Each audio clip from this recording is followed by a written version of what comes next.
used at the beginning. Yeah. It was Forgot. so. But it This is is in a Harbor very Town. interesting spot. So Yeah, absolutely. Harbor Town is an all-new series from Miniature Building Authority, the leader in tabletop gaming scenery. Unique, flexible, and playable, Harbor Town will take your games to a new destination. Good. I got the title up instead of having the wrong title. That's good. oh yeah, the kind of most biggest problem on Twitch is that people forget to change the title. Yeah. Gotta manually do it. Yeah.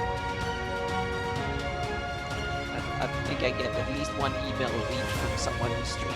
Hey, what's up, Mike? Can you hear us? Hopefully you can hear us. Awesome. Good. That's great. I gotta keep on looking for Bill Haley, the Master Crafter, here, up and down, and checking the Zoom for him to log in. Anna and I are on now.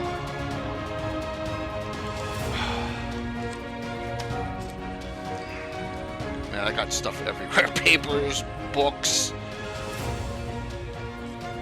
And you're streaming from 2 different locations in your house too, so Yeah. locations. So yes. That's funny. Rox, and Rox shares a common first name with Bill, the Master Crafter there, so. Did you get Rox? I sent it Friday. You probably didn't get them yet. Look for them Monday, I think, your dice. You probably should get your dice Monday. I think you were a 2 or you may have been a 3-day point even with postal priority mail.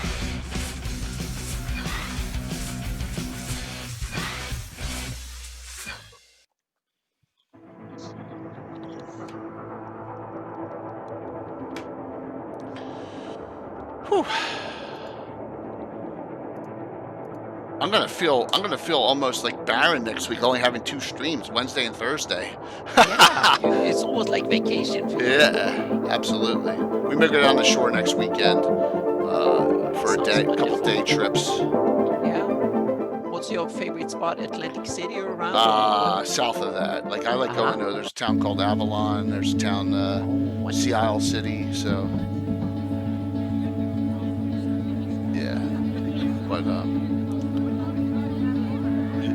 Meredith's aunt has a place down there for this week, so we may go down. We'll see. Yeah, that's like we go into Oceanside or Carlsbad or San Diego or something. Here he comes.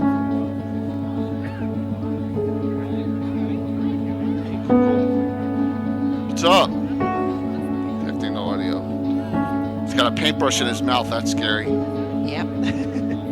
I've always got a paintbrush with me. Wonderful. Good to see you again.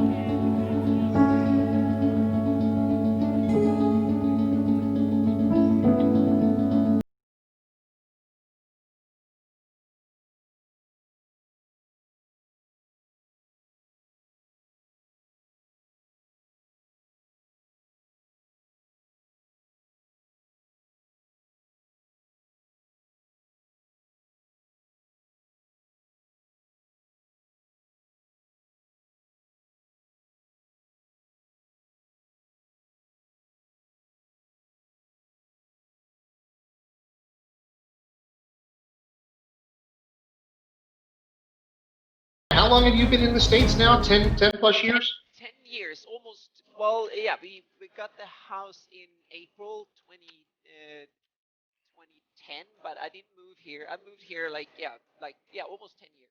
Yeah, very soon.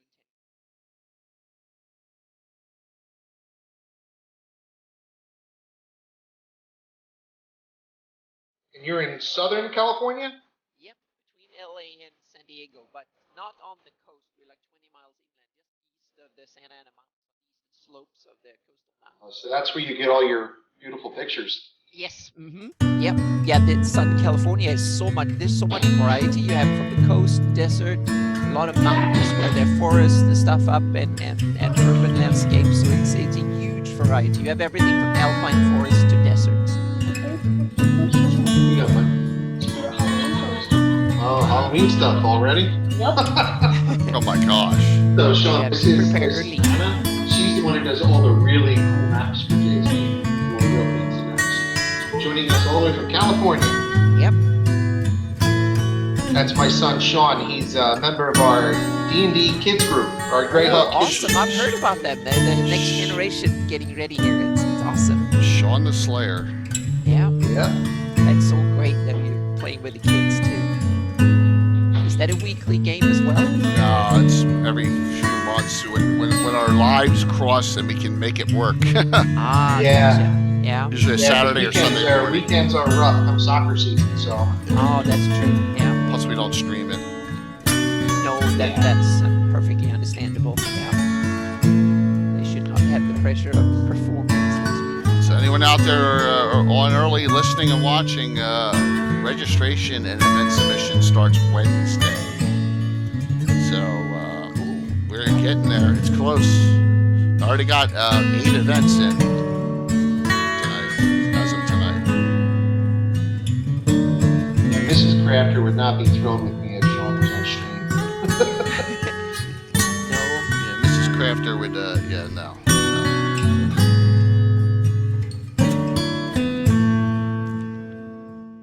Mrs. Crafter would take that wire Proxon instrument and do something to you with it. So Yes, she would. yeah, absolutely. All right, so let's get to an entry screen here. Duh. Okay. See, I lost my concentration there for a second. Whew.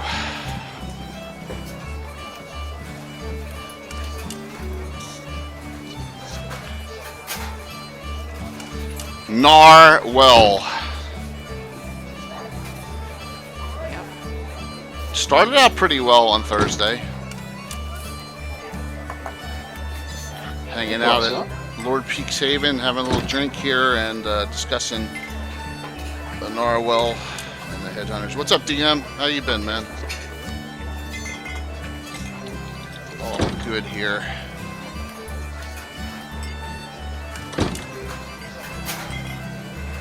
It's going to be a open discussion tonight. We're going to bounce around a lot, but we're going to talk about like the whole idea behind how we started the campaign, this new campaign group here, why, and give you some ideas, some published source references that exist, put it all into one big campaign setting. So always fun.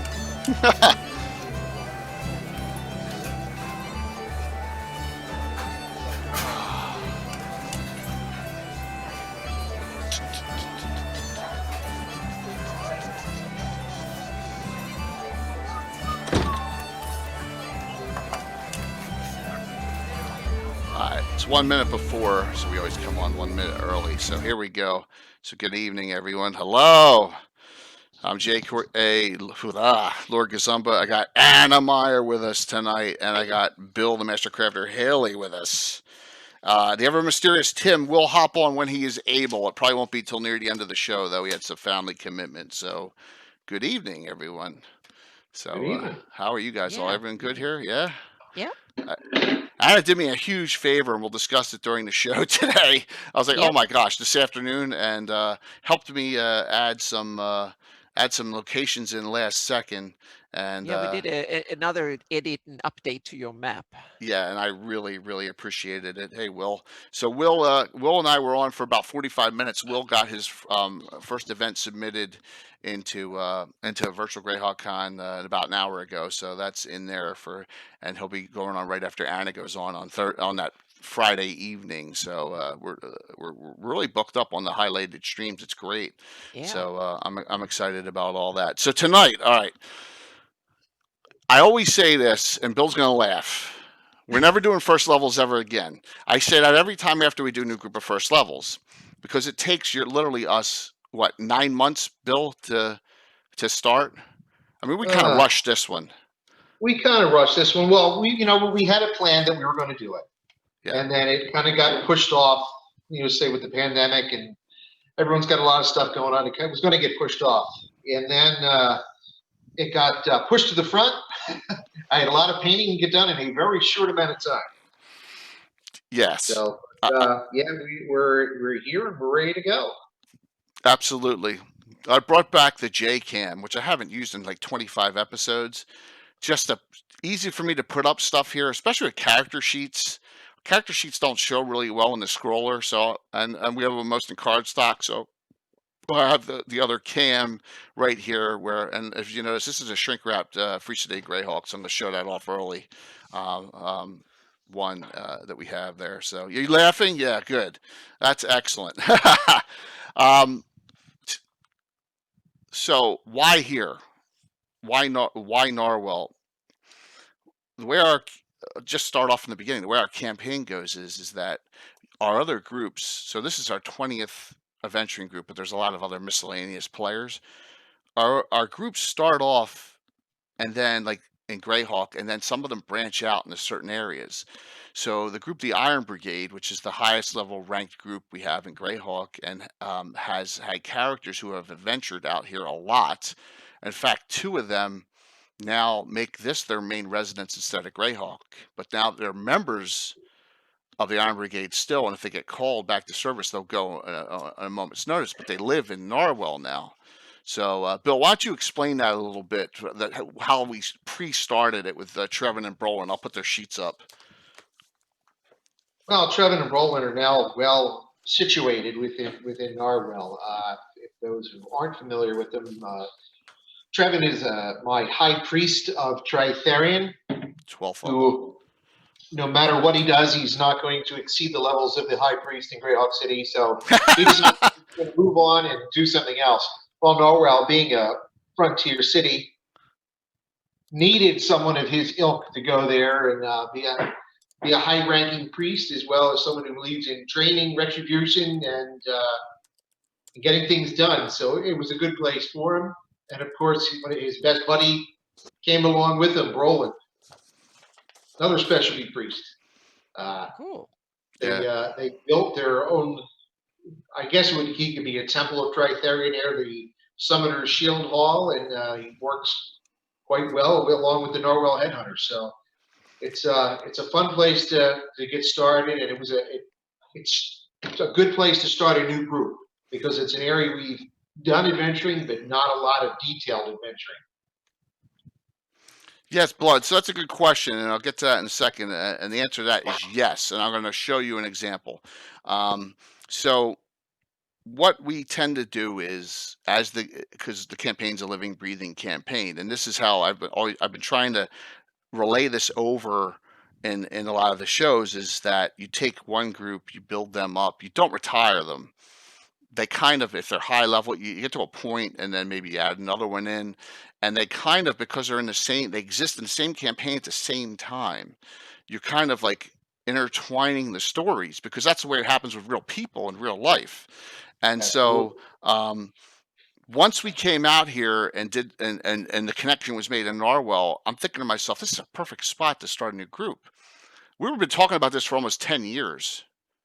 About that, Bill? Probably. And it's just pretty close to it. Yeah, about 10 years. Yeah. But then the Winchester's Bulwark thing with the last new group of firsts, which was about 20 months ago, I'm like, that I have to, this is sad, I got to do this. I've been wanting to do this right on the Pomarge border forever. This got pushed back, and then, so here we are now with this.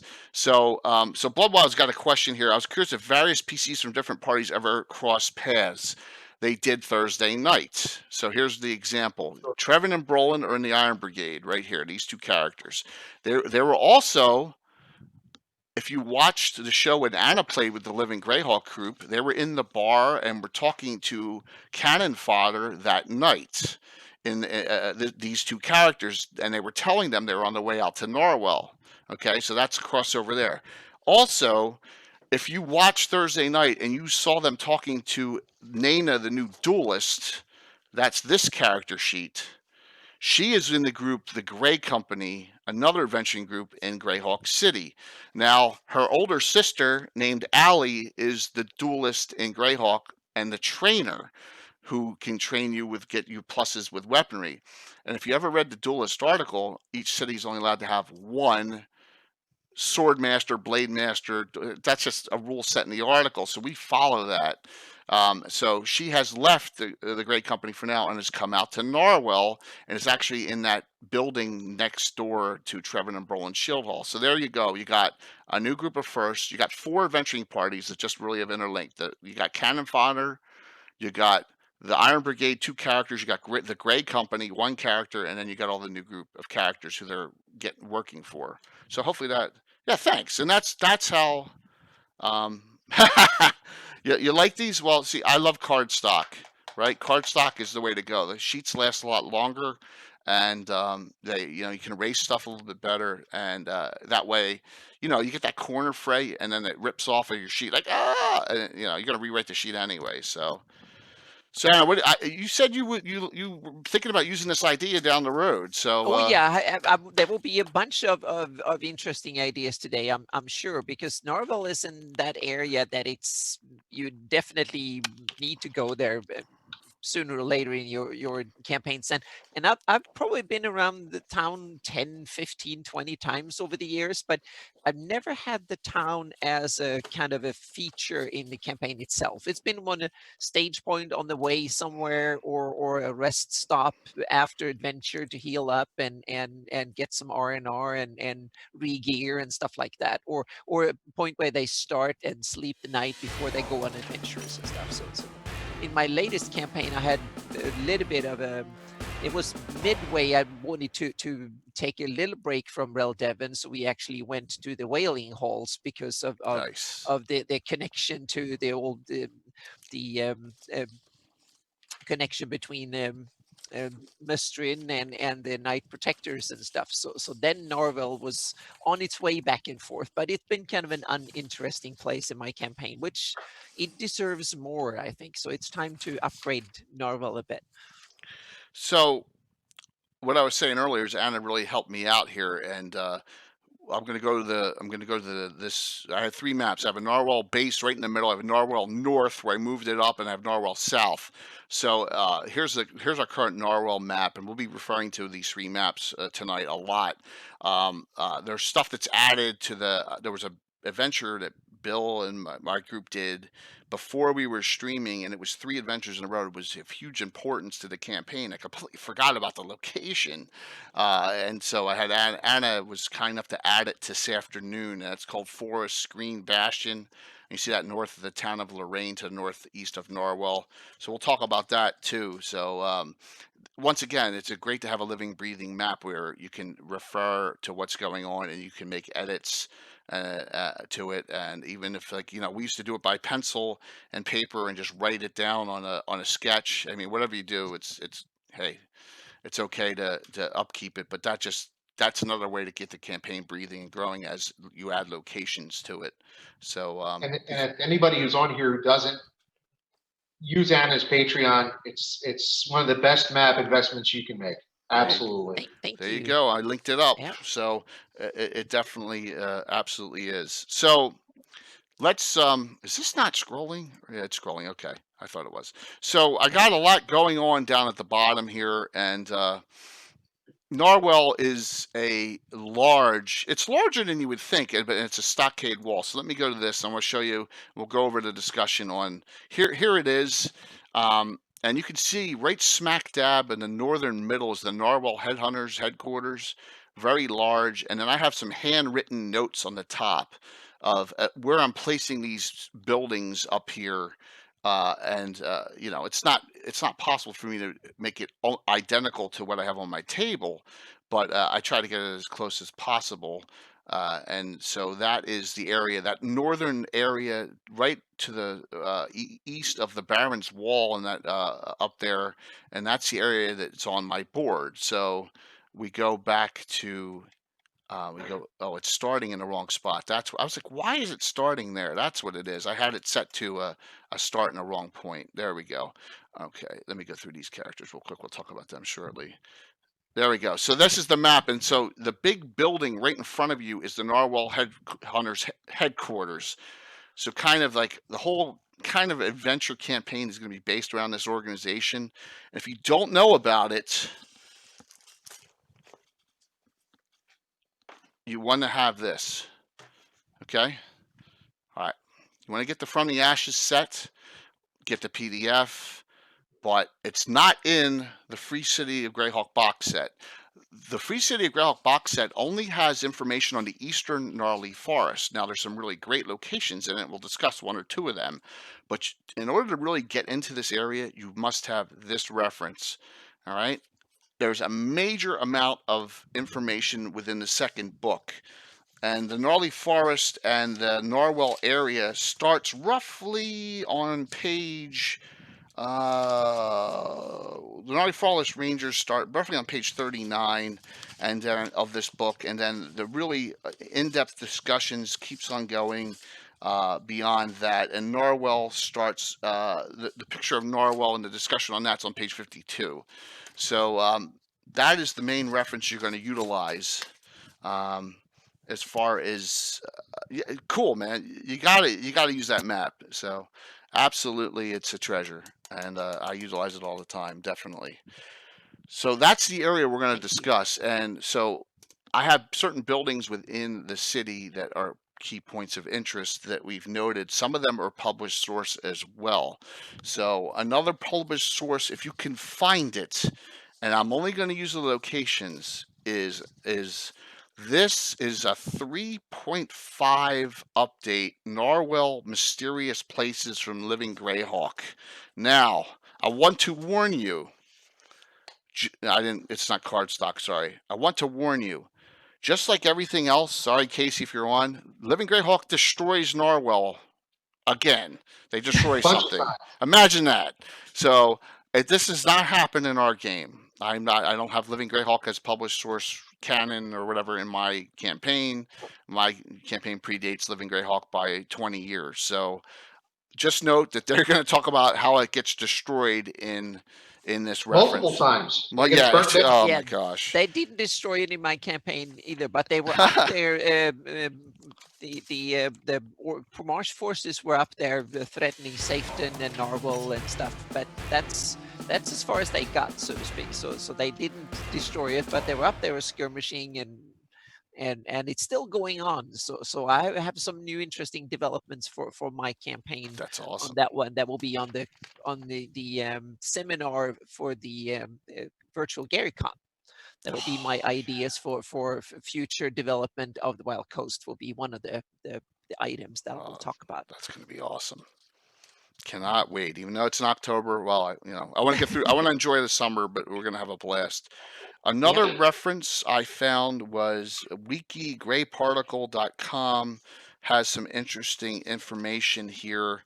And this article I pulled out. And the thing I love about this is it has the discussion on what is called the Night of Terror. All right. So I say this is post From the Ashes, pre-Living Greyhawk, I believe. Yes, I think it's the end of the wars, kind of that era. Yeah. And I specifically mentioned this that happened on Thursday night, throwing it out there as, like the foreshadowing. It says, and this is a common year. I don't necessarily follow this, but it says early in 584, every orc, half-orc, and hobgoblin in Narwell and Safeton were knifed, lynched, or burned alive by the humans of the towns for fear they might be Pomarsh spies. So now I have that as happening in my campaign with all the paranoia going on post. I think it's logical. It fits the narrative of most Greyhawk campaigns, I think. Okay. Excellent. I don't know where that source comes from, and officially, I mean, this is just a wiki particle article. No, but I think it's written somewhere. I know I've read it somewhere, but I forgot which module it is. But it is written very well in some module somewhere, but I forgot which one it is. But it is. And I think it's definitely mentioned in the Living Greyhawk Gazetteer too. So it's. I believe it is as well, Adam. Yeah. Okay. I think it's referenced several times afterwards too. So yeah, as one of the things that leads up, it's the aftermath when the orcs come up and the Turushmak forces are threatening Safeton and raiding and doing all sorts of stuff. Then that happens. So it's mentioned. Yeah. So if you combine that with From the Ashes, the Free City of Greyhawk box set, those two references I discussed, and a bit of this, a bit of the Slavers reference. Yeah. Okay, those 5, you got all you need for published source to start from wherever you want with any town. Really, And Narwell is among the most detailed locations in Greyhawk when it comes to official or published sources. So yeah, it seems it's definitely among the better ones. Yep. Safeton is as well too. I mean, you got some Yeah. good stuff in Safeton Yep. you could do as well. Yep. It would be another cool town, and it's a port town. So if you're into doing naval and you're into doing piracy adventures, Safeton would be just as good to work through. Yeah, Narwell is that kind of laying on a plain with no borders or nothing really. It's one of these kind of fort built in the middle of the plain so you can see the enemy coming kind of towns. Yeah, and I think the reason it's so significant is it's a stopover from Greyhawk through the Gnarly and the Welkwood to Selene. I Yeah, think and to Verbobonk and Veluna too. yes, and It's the shortest way. Yeah. to divers in the north as well, and so it's really what I would call a stop point. But I love it for one. The main reason I fell in love with it was for the organization that's there, and one of the characters in the organization that's there, and that's how I fell in love with the location. So more background story. Let me pull Yeah, and these it's a over. very adventure target-rich environment. That's probably why I ended up using it as a staging point for numerous adventures, because there's so many interesting locations within 20, 30, 50, 100 miles. So That is absolutely the case, and I'm looking forward to Yeah. really putting them through the ringer on this. Okay, this is my actual character sheet for a published source NPC that I run, and her name is Bladestorm. She's in the From the Ashes in the back under personalities. Bladestorm Headhunter. She's a multi-class half-elf ranger, specialty priest, a Tritherian, which is something that's not allowed anywhere else, but she's special. And she also fights longsword. So she drizzits it up. And we have rules now for that with in R1E2E. We have Monkey Grip as an ability now that you can take. So this character, there's a nice little background story on her. This character has adventured with Iron Brigade and Trevor and Brolin a lot in my game, going back multiple adventures. So they have a relationship. That led to the development when Marco was streaming when he was doing stuff in the Gnarly of this character, who they met. The first levels met on Thursday night, and that's Candace, who, if you've played Horror in the Holes, my adventure, she's one of the NPCs you can use, player characters you can use in that adventure. A human bandit that Bladestorm raised from as an orphan, and so this character is in the Headhunters 4th level bandit, between 4th and 5th level, and she is helping out and actually going with the party on the adventure on Thursday night. So kind of those are more tie-ins with high level, mid-level, and low-level characters in. So that's the higher level groups that are actual player characters or NPCs that work with the party. So you got a cool reference with all that. I love the story, and I'm telling you really want to get, if you haven't gotten the From the Ashes box set, that's really where it's at. I've used mine so much. Here's my working copies. I mean, look at these things. Yep. And it's an interesting anecdote. Those silver kind of decorations on the boards were apparently they were supposed to be gold, but the printer missed it, so they made them silver. Oh, really? It was a printer error, so that's why they're barely visible, so to speak. They were supposed to be golden, I think, because in some of the other ones, I think the IUs and a couple of the other ones, they are gold. So that was what I think what they was supposed to be. So there was a misprint. I did not know that. Yeah, if I remember correctly, there was a Dragon article or comment or something like editorial when they explained that back in the day. So yeah. Bill, do you remember the adventure, last adventure that you, Trevor and Brolin and Bladestorm went on? Oh, no. Give me a refresher and I might. All right. Well, the Iron Brigade went on. We discussed. Oh, it sounded like deja vu from Thursday with the tea and crumpets. Oh, was that the Iron Brigade? Yeah. Or was that? No, it was Iron Brigade. Yeah, the Annie Paladin. Yes. So tell the story. Was that Trevin and Brolin on that one? Of course it was. But well, we of course, whenever you're camping at night, whenever anybody goes to your camp, it's never a good idea to invite them in, even when they're polite and offer you tea and crumpets. Yes, but The you big rescued this one. characters- You rescued this. What's that? You rescued her from an Ayu's attack. So Is she that what didn't that just. one was? Yes. And we went back to her keep. Yes, Yeah. and she was yes. And And needless to say, it wasn't the one where we ate the human flesh, though. That was a different one. you're getting you're getting stuff. You're getting like 12 different adventures confused, man. I know. Well, they Trevin and Brolin have been through a lot. Can you imagine? But Yes. they've lost limbs, legs, arms, hands. Tons of stuff. Their memory is as bad as mine is.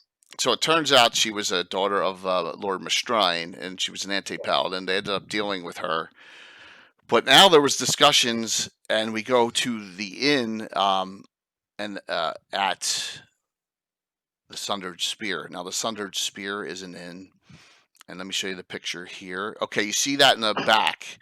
There it is. The Sundered Spear is on the left there. By the way, we forgot to bring that little panel screen, Bill. We have to pick that up on Thursday. All right, so the Sundered Spear is actually in the 3.5 reference, and references a character named Falara, a chaotic good female half-elf fighter cleric of Tritharion. One good thing she has is if you are a worshiper of Tritharion and she knows that you get free room and board there permanently, as long as you're doing the cause of Tritharion, which is really, really cool. Yeah. Turns out her adventuring group was waylaid by the same thing happened. Some female they rescued. It sounded like a very familiar story. The name of her adventure group's the Shining Spears. They all got killed. Yeah, sure. They all got killed by this woman. They were poisoned. She survived it, but then she got attacked by her, and she has a limp now. That's how I have it written into our story. But this is actually a published source character. So they've met Falara at the Sundered Spear. And there's a little bit closer. No, that's the Quill and Inkwell Inn. So yeah, I'll take references from wherever, Josh. It doesn't matter.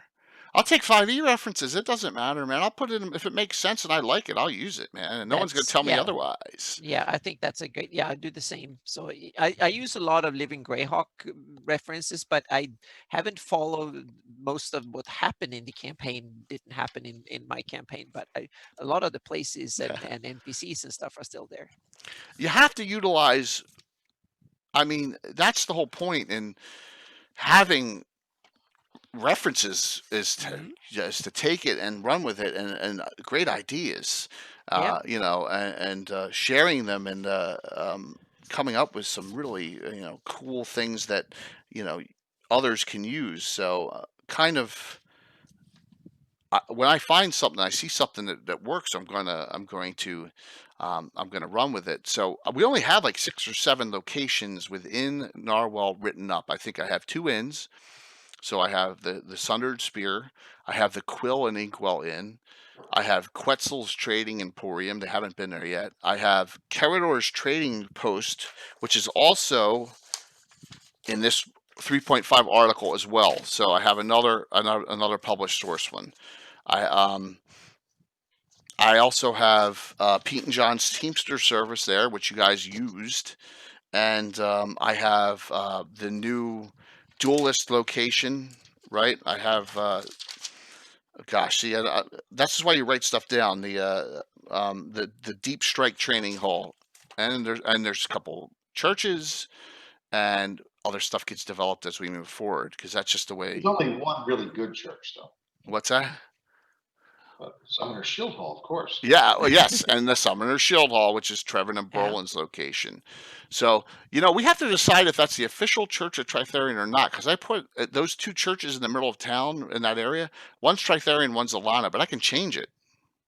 I think his would be. I don't think there was one. Okay, all right. So I'm going to change one. It's going to be Alana and St. Cuthbert, I believe. Yeah. I think that's because there is a lot of lawful. Yeah. All right. So let me make that change now. See how easy that is? I think St. Cuthbert anyway. Yeah. So we will go to churches. We'll go to St. Cuthbert and Alana, and those two churches next to each other in town. So this is where we are at a point. I've set this up ahead of time. Bill takes an order. We get with Reaper, we try and plan out. I was like, you guys got to give us your characters as early as possible, or at least the background on them, because Bill's got to paint a custom mini for every single one of these. That's 12 characters, 6 players total. 10 PCs, 2 NPCs. He just doesn't snap his fingers.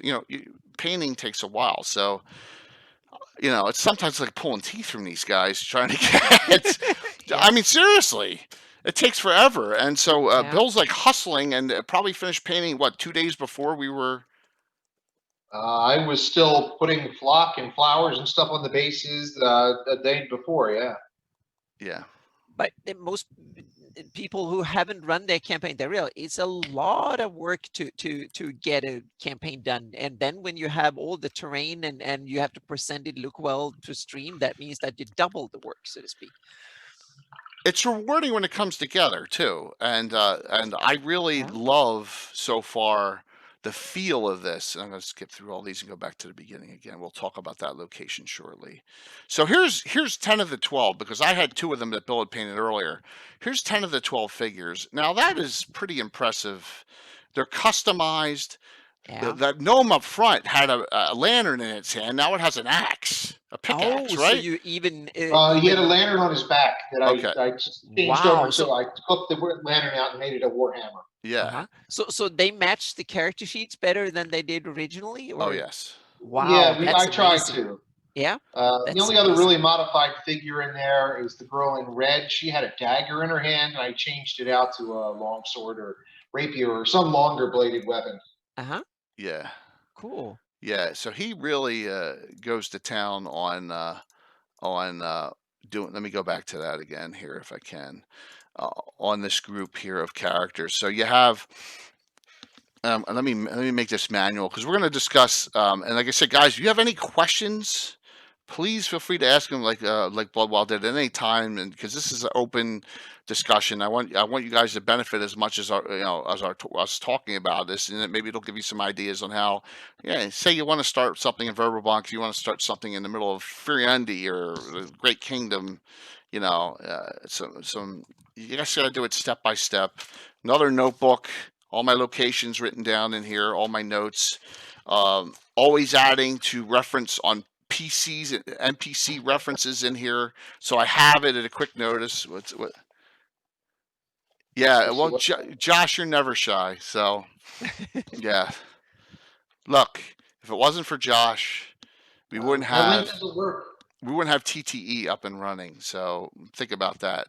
Awesome articles. Yeah. DM, that link doesn't work wherever it's supposed to go to. Yeah. Doesn't flock and flowers? No, it doesn't work. So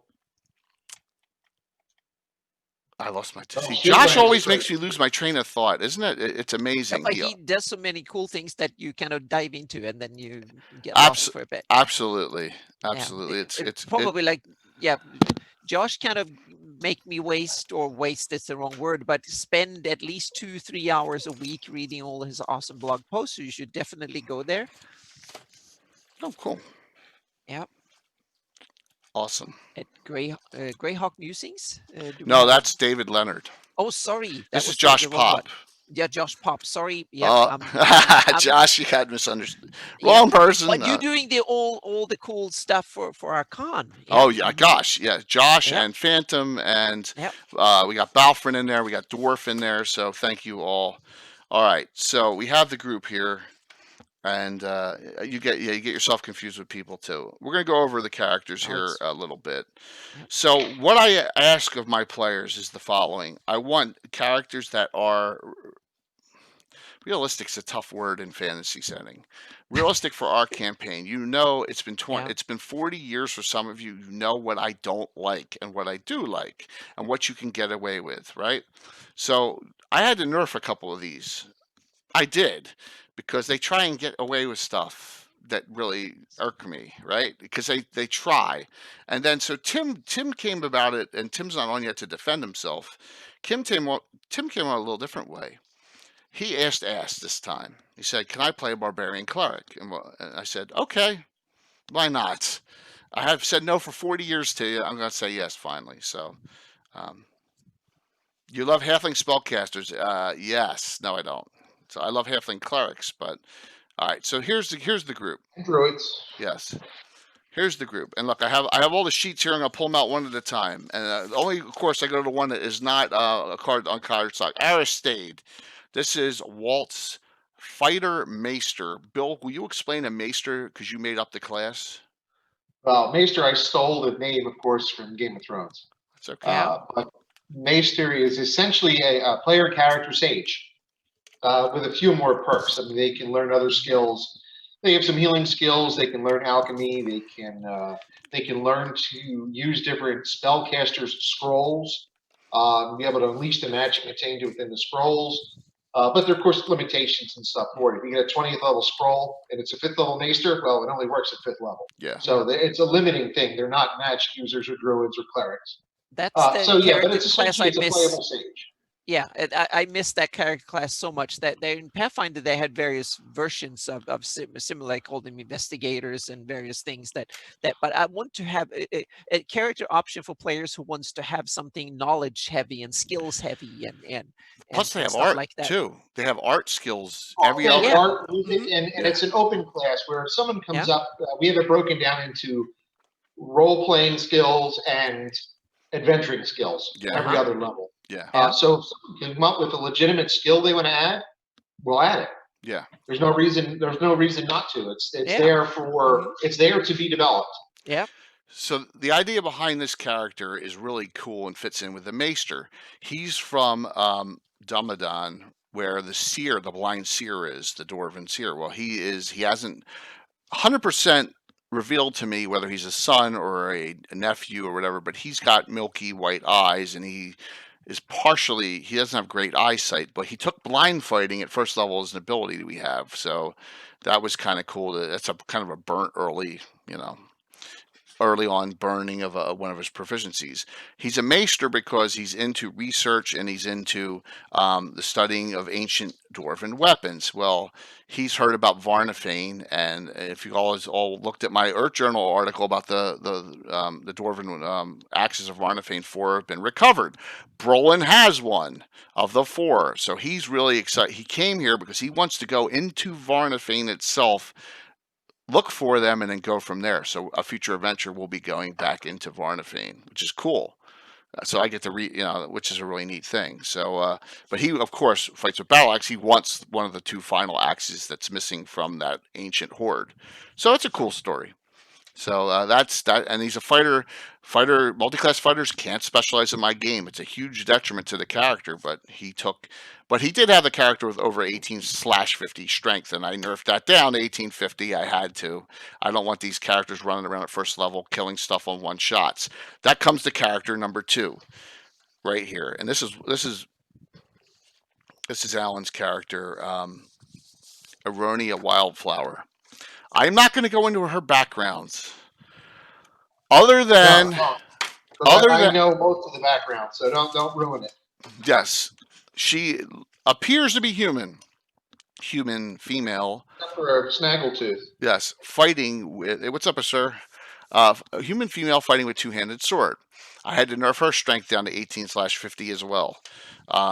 This character probably was the best fighter out of the group on Thursday night. Of course, you're specialized. You get 3 every 2 at first level, so she's doing a fair amount of damage. I'm not going to talk much about the character's background. I'm going to let Alan bring it out in the course of gameplay. I'll say this: she comes from a very, very interesting background. Clerics cannot heal her. Okay. Don't know why. So No clerics. It's universal. It seems like. one, if it's a cleric of her deity, the answer is yes, only of her Oh, deity. okay. I think she has it that druids do half healing rate on her, druids of Otherwise, that will nature. be suspicious that she will be an undead of some sort. Well, yes, it would be suspicious, Anna. Exactly. Yeah. So we'll The- see. These, yeah, cannon fodder will think she will vampire immediately. They would hold up a mirror and get the garlic out and yeah. So, Aster, that's a good point. So here's the deal. I trust my players to roll their own stats with me supervising as when I get the sheets. And if something is an anomaly to me, I will DM's crushing fist that request. Yeah, So, we play what we want. We don't play by dice rolls. Yeah. yeah, absolutely. Yeah. Yeah, I mean, So there's certain classes I want him to be a fire elementalist this you, time. you have He to. has base fire elementalist Yeah, stats. has to have 17 intelligence or you can't be Yeah. an elementalist in my game. So Yeah. that you know that's going to be up there. And also has to have 15 con. So Yep. you got to have those as minimum stats. So Yeah, I that's trust. that's an interesting approach. I used a little bit similar in when I've done 3 campaigns for actually starting with 0 level players. The first one in the first 2 in 3.5 and the last one in Pathfinder 1. And then you basically start with like you have a little bit of point buy. You can add a few points from everyone starts at 8. And then you can add a few, and then you simply level up an ability basically every session, and then you train. If you go fighting and you do stuff like that, then you get strength and so on and so forth. So you can kind of direct your efforts into what you want to raise, so to speak. That's interesting. And you can get some bonuses too, meaning if you were poisoned or you did something that and you really recovered it and so on, then you get like an extra bonus and stuff. So the efforts you do as a player plus what you're putting your character through will kind of bump up the stats like Very you would do in real life when you do brainy things and you learn things and stuff. So It sounds yeah. like what Jason Zavoda does too a bit with Yeah? his. He doesn't even let people know how many hit points they have. Oh my gosh. Oh, okay. Well, yeah, it's kind of scary. Yeah. Yeah, definitely that's scary. Um, so this is one of Tim's characters. This is the Deep Gnome, specialty priest of Ula. So, I think it's a cool combination because Ula is more of a surface deity, but that doesn't mean that deep gnomes can't worship. And that's an igneous kimberlite. Um, this character wasn't on like is adventuring on this Thursday, so we'll see. But deep gnomes really are special. They radiate non-detection. Certain ones can summon elementals if they have the proper gems, all sorts of things. So we'll see where this character with Ula as a priest, they can't turn undead, which is bad. But other than that, they get some really cool spells. So, and that's a custom job by Bill and Paint. And didn't the sculptor actually like your post on this? He did, Bobby Jackson. Yeah. My Reaper post, which was very kind of cool. Yep, that is definitely cool. Absolutely. So next character. All right, this is Walt's character Lindara. Now here's another Bloodwild crossover. This character was during we ran everyone here know what Expeditions to the Ruins of Greyhawk is? It's one of the last published source adventures ever written. It was written by Eric Mona. It's in a hardback book. We ran it before we started streaming. And Lindara was a barmaid in the Green Dragon Inn during that adventure and kind of made friends with Walt's other character in the Iron Brigade, the barbarian Inga Johansson, and kind of became a follower of Tritherian. There's a whole sorority row house down in the southwestern. I think it's in is it Old City or the Foreign Quarter? It's down there. It's down there, Otterluke's old house.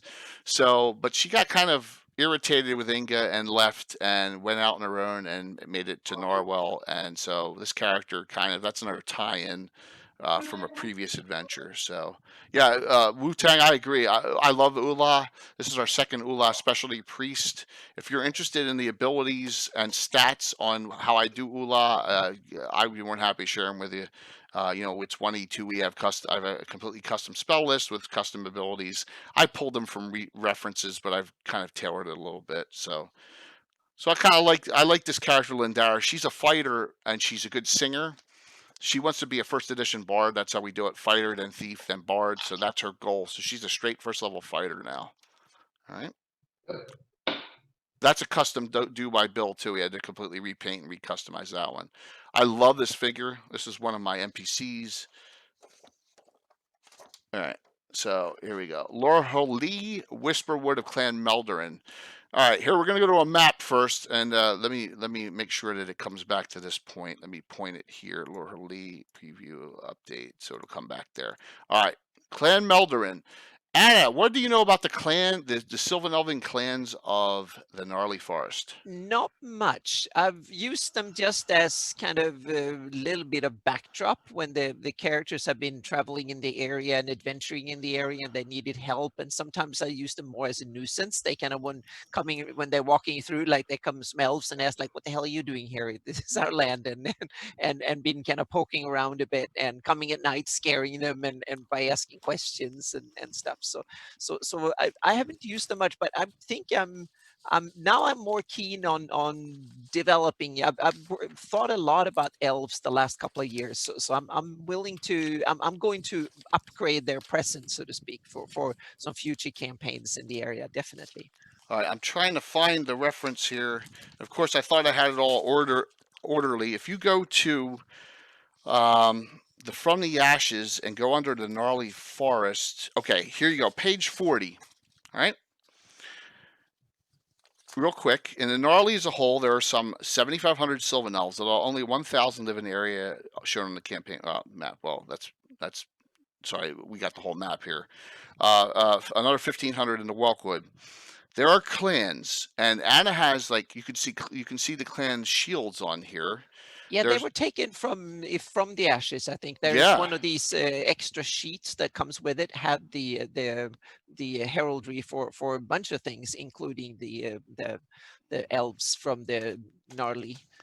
All four of the clans mentioned on page 40 are on this map we see here. So you have Clan Sherendeel, which is all the way up north. They have a reputation for producing finest elven warriors. You have down at the bottom Clan Enelefnel, and that is they're seers, mystics, and loremancers. You have right above that Clan Feelafel, and remember my character, my mage thief, in the Grey Company's Feelafel, right? Yeah, I think the oh sorry, I No, it's interrupted good. you. Go ahead. I was going to say, I'm not sure about the locations that I kind of spread them out, but the reason I put in Lanefel or whatever they called it, the southern one, is because they are the kind of the most mystic and magic oriented, and they're close to the site Oakwayne.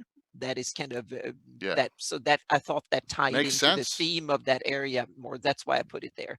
The other two, I kind of spread them out a little bit, and also the warrior like I took them as the northern frontier guards of Elven land, so to speak. So that's why they're kind of more. The other ones are a little bit more protected, closer to home, so to speak. So those were my kind of thinking from how I placed them, because I don't think there is any more than their Elven would have clams of the Gnarly. I don't think they're described exactly where they roam, so to speak.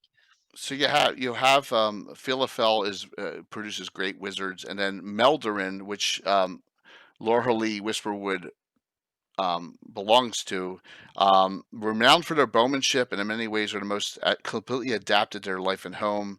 And many of this clan revere Alana in addition to elven powers. So she actually has a dual role. She's a ranger mage.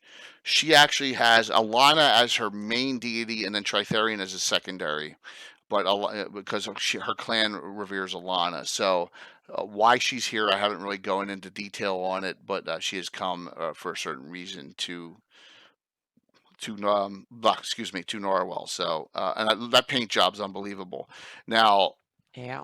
a lot of these characters are going to be. She fights longsword dagger, but she doesn't have the two-fisted ability yet. But she may go longsword one day in the footsteps of another character. This is what Bill. This is one of my favorite paint jobs you've ever done, man. I love this.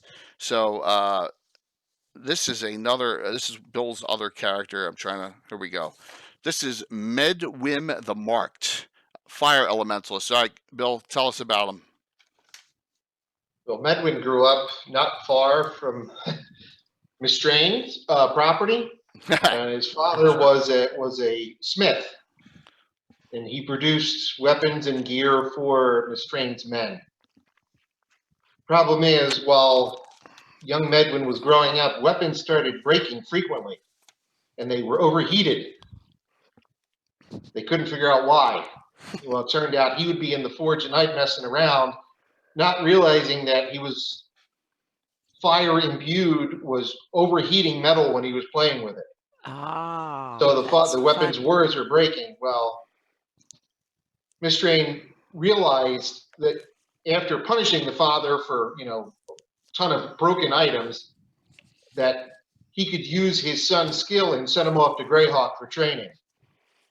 His plan was to send him to his daughter to be a fire elementalist under his daughter's charge. Well, when he heard that his daughter was killed, Yeah. he took off. It said, I don't like this guy. He's bad news. So he made it to Narwell, where he figures it's frontier enough and close enough to his family that he could hide out. Even though he has 17 intelligence, it's probably not that smart. Yeah, because Mistrain is really close. I know, Yeah. But he it's doesn't awesome want to be that weave. far away from his family. So Yeah. But it's awesome to weave in campaign story into characters' backstory like that. That's wonderful. someday he'll defeat him. Mm-hmm. Tell us how you did the fire. The fire, actually, I stole off another miniature. It was an extra eye stalk off of a WizKids Beholder. Oh, cool. Okay. So I just clipped it and bent the hand out a little bit and put it in there. And the skull on the staff was actually out of a Games Workshop skull box. Awesome. Which for crafters, if you're painting miniatures and you don't have one of these, go get it. Oh, wow. Yeah. 350 different kinds Is of that skulls. just like a lot of small little skulls you can put on whatever? There's 350 skulls in here, I think. 340 different kinds of skulls. Wow. Yeah, demons, birds, orcs, humans. It's a crafter's delight. What's up, Mike? So Mike had a fundraiser today for a friend of his. I hope it went very, very well. Thank you so very much Hey, Mike. for that opportunity. And this is right up your alley. We're going over the characters in the game, and that's a great craft job and paint job by Bill. Yep. So on that, we're going over to the new firsts. Okay, this is Alan's halfling, Orlig Hillfast, specialty priest of Bandabaris / thief. Some specialty priests, not very many, allow a secondary class for multi, and most of them are thieves, types. So this one is one of those. Now, oh, no problem, man. No problem, Mike. Not a big deal. I was so glad to help. Not a problem. Plus, Mike, let's face it. He just wanted the Scar miniature. That's a nice benefit. Being generous. But I'm so glad I could help him out. So yes. So Orlig is Butch Cassidy. Okay, this is why he gets booty, whether it's from thieving or venturing, and he goes and makes it rain at the bar, and he just spends all his money. And that's what, if you read up on specialty priests of Brandabaris, that's what they're supposed to do. They're not in it for becoming rich. They're in it for the excitement of adventuring and the free giving out of wealth. If you read it, it's kind of a little bit, you wouldn't expect that, but so he's playing this character real well. He gave out a lot of his money right at the beginning of the adventure, and then we start with 10 gold, and then he started throwing it around when they came back. So that is Orlig Hillfast. And he named the MVP of the adventure. Yes. So, yep. So I will send a bunch of stuff. Cool, man. Well, that's great because Mike, we're really excited about that. We're also really excited about Mike participating in Virtual Greyhawk Con. with painting a miniature for a Greyhawk Yeah. campaign. So we're really excited about having him on. And like I said, there should be, as of tonight, tonight there'll be 8 events already in, all highlighted streams. Mike's is going to be one of them. A lot of us other will have them in. Anna's is already in there. Will has one in. Nightheart Gaming should have one in, and so we're going to have, and that's not even just all the signups that are going to be coming too. We're really excited about it. Let's see who we got next here. All right, another one of Bill's. Saoirse. Saoirse. It's Gaelic. But yeah, she is from a village not far from Five Oaks, and basically her village was raided by goblins, and a patrol of the Headhunters found her and brought her back. They found her with several dead goblins around her. Her main arm broken, and she was at a bloody longsword in her secondary hand, where she fended off the goblins. She's her role model is the Great Blade Storm. So her goal is to fight longsword. Right. So that Ranger is Club. that is the tie-in with the high levels. And they met Bladestorm for a bit in the discussion last Thursday, and she was in awe. And once again, here's my Bladestorm sheet. And like I said, I don't know where I got that, but that's like an 18-year-old or 17-year-old Julia Stiles picture I put down for Bladestorm about 20 years ago. So in there, and Bladestorm is like what everyone aspires to be. Read the article on her in the From the Ashes in the personality section. You'll understand why I love the character so much. One of my favorite published source characters of all time. So they really did a good job with that story. So yes, anything. You can play any edition you want at Virtual Greyhawk Con. Anything. We just want you to play in Greyhawk. That's all. So if you want to play Sword of Wizardry, you want to play Castles and Crusades, you want to play 5e, it doesn't matter. Play whatever edition you want. Pathfinder 2, it doesn't matter. What's that, Bill? Doesn't matter what you're playing as long as you enjoy it. Doesn't matter. Yeah. So, all right. This is Sconce. Now, if I get that Disney figure, I may have a tough decision to make here, because that's a Warhammer 2. But then again, we don't want to. I'd go with the Skarn figure. Yeah. It's not that far off. Sconce and Skarn. Yeah, but I'd be scared to death to play with it. It's so awesome. I'd be scared to death to play with Mike's paint job on. Well, after I get mine and we do Mike's paint lesson, learn to paint lesson, I'll do my best to replicate it for you. Cool. So this is Bill's paint job on Sconce, especially Priest of Moradin. Now, he's from Graysmere, as opposed to Aristade, Walt's character, being from Dumadan. Graysmere, if you read it, here's where we go to a different reference. Graysmere, I believe, is in the Free City Greyhawk box sets, and talks about the Blind Seer and other locations. Okay, so it bounces around. There's Dumadan, Caracast, and Graysmere. One's in here, I believe it's that. Caracast and Dumadan are in the From the Ashes box set. So you got to really know how to find things in the books. Okay, they're very dour. Well, he seems to be that way, but he's a priest of Moradin. Moradin's lawful good. Moradin's the patron of the priest of the whole pantheon of dwarves. So he's kind of like a fatherly figure dwarf, a little bit older. I think I made him 135, so he's a little bit older. And he says he said to the party, if I don't get out of here now and I get to go adventuring, I'm never going to. So he had an injury which injured his eye. You can see there's a patch on his eye. He decided, I'm going to go adventuring. That's how he got here, and he's glad he met up with another dwarf. So that's Sconce. So here we go. Next one. All right, this is one of 2 characters that was not around on Thursday because Tom was on vacation. This is Maximilian Thornthicket, an Elven Cavalier. All right, we'll see him on Thursday. Anything on this paint job, Bill? No, I mean it's an older Reaper. I mean it's an old Reaper. It's probably 20-some years old. That's been primed and sitting on the shelf, just waiting for the right character, and it finally caught up. Yeah, So absolutely. It was got perfect. painted up and was ready to go. And that's why you can see I took that photo, not Bill, and you can see that's why it's on a different background. It's one of the two figures I already had with me. It was had it, Bill painted and brought it over a while. Just I have fit. to admit that I painted it for myself. I was going to use it, but It fit perfectly. But you put one of those British, what's that company on there? The grass. Sarah's stuff from Rivalcraft. Yeah, Rivalcraft, and Mike got you on Rivalcraft, right? Mike got me hooked on Rivalcraft stuff. I got a whole bunch of Rivalcraft stuff. Awesome.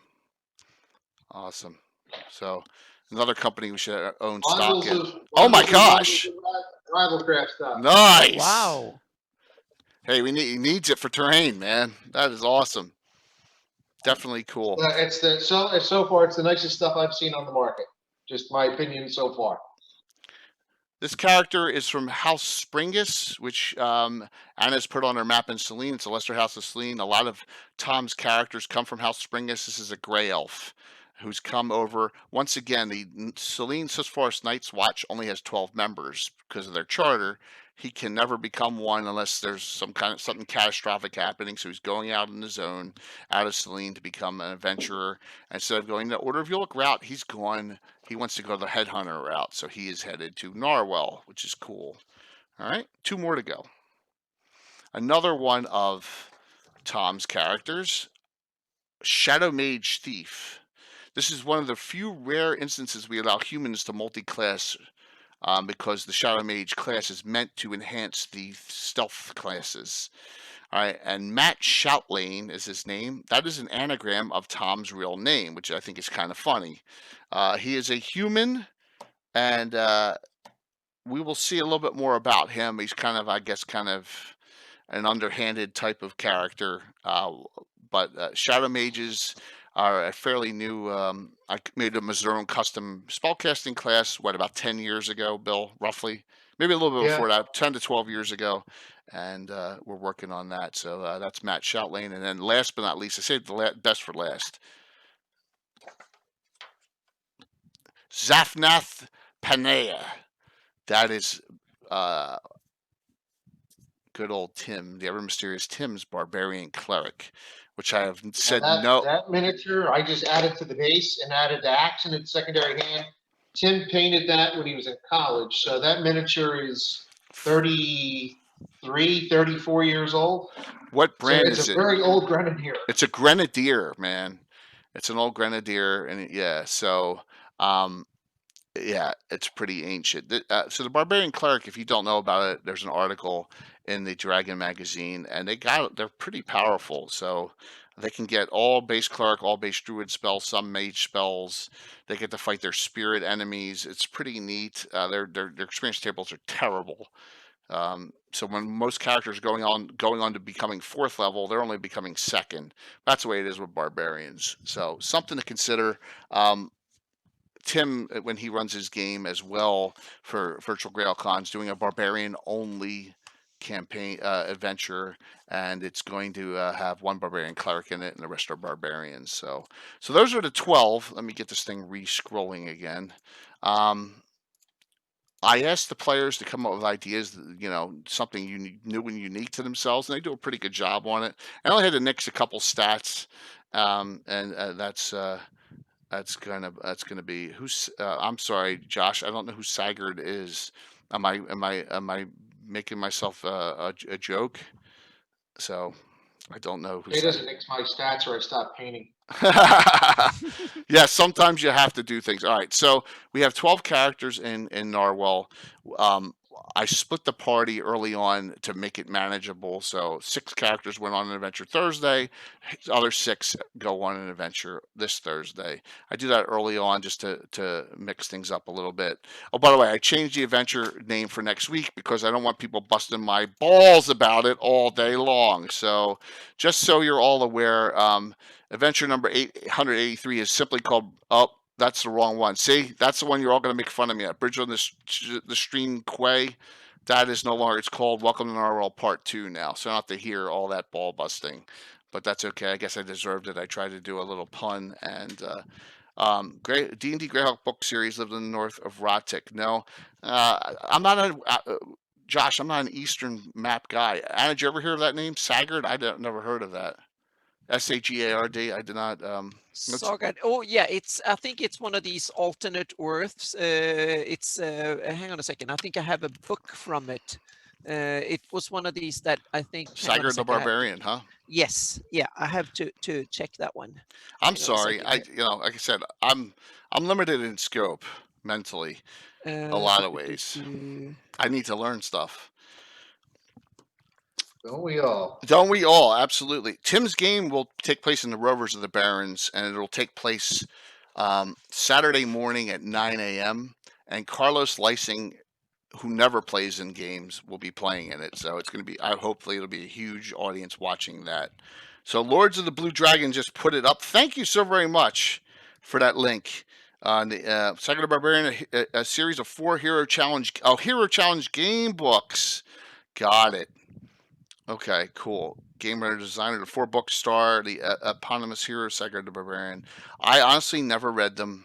I did not know about that. Thank you so very much for that link. So, oh, that's okay, man. Rocks, it's fine. I'm playing around. We're good. We're good on that. So, yes, there's a nice link on that. Yep, here it is. Are they Greyhawk books? Oh, that one. Okay. Yeah, it's has kind of, there is a map that is eerily reminiscent of it's like an alternate version of Ratik. So it's the Lordlands of Ratik, and the map is kind of, it's so there's some parts of this that kind of ties into it. So it's a kind of a parallel universe kind of thing. I got this on Amazon used for like a year, 6 months ago or a year ago, so I haven't read it yet. But anything interesting that has a map that relates to Greyhawk needs to be examined. So Wiley Hobbit, just will diverge a little bit, had a great question about Virtual Greyhawk Con. It's a community event. So when something is streamed by me, it'll be on my channel. When Mike Disney has his painting stream, it'll be on his channel. When Phantom has his game, it'll be on his channel. Everyone will have stuff on their own channels to get benefit. Now we will have links so that everyone will know where everything is. Now we'll have a link of highlighted streams for those that are affiliates and up. There's 10 right now that are participating, so those will be considered highlighted events. Okay, and you know all those channels. You know it's here, Blue Box, Nightheart Gaming, Praetors Rejects, Art of Mike Disney, Dragons in the Dining Room. I'm missing 1 or 2 of them. I'm sorry. Wicked Studios LLC. They will all, and it'll be a big community event, but there'll be games that won't be streamed. There'll be games on Discord. There'll be games on Zoom, just like there are like at GaryCon. So it'll be all inclusive. There'll be seminars. There'll be all sorts of things, and it's going to be all over the place so that the community grows. That's the whole idea behind it. Hopefully that makes sense. Okay, so won't just be on my channel. There'll be 5 streams on my channel because I have 5 events. All right, but that's okay. So far, that might be more. You never know. Yeah, you never know. But I'm not only DMing 1.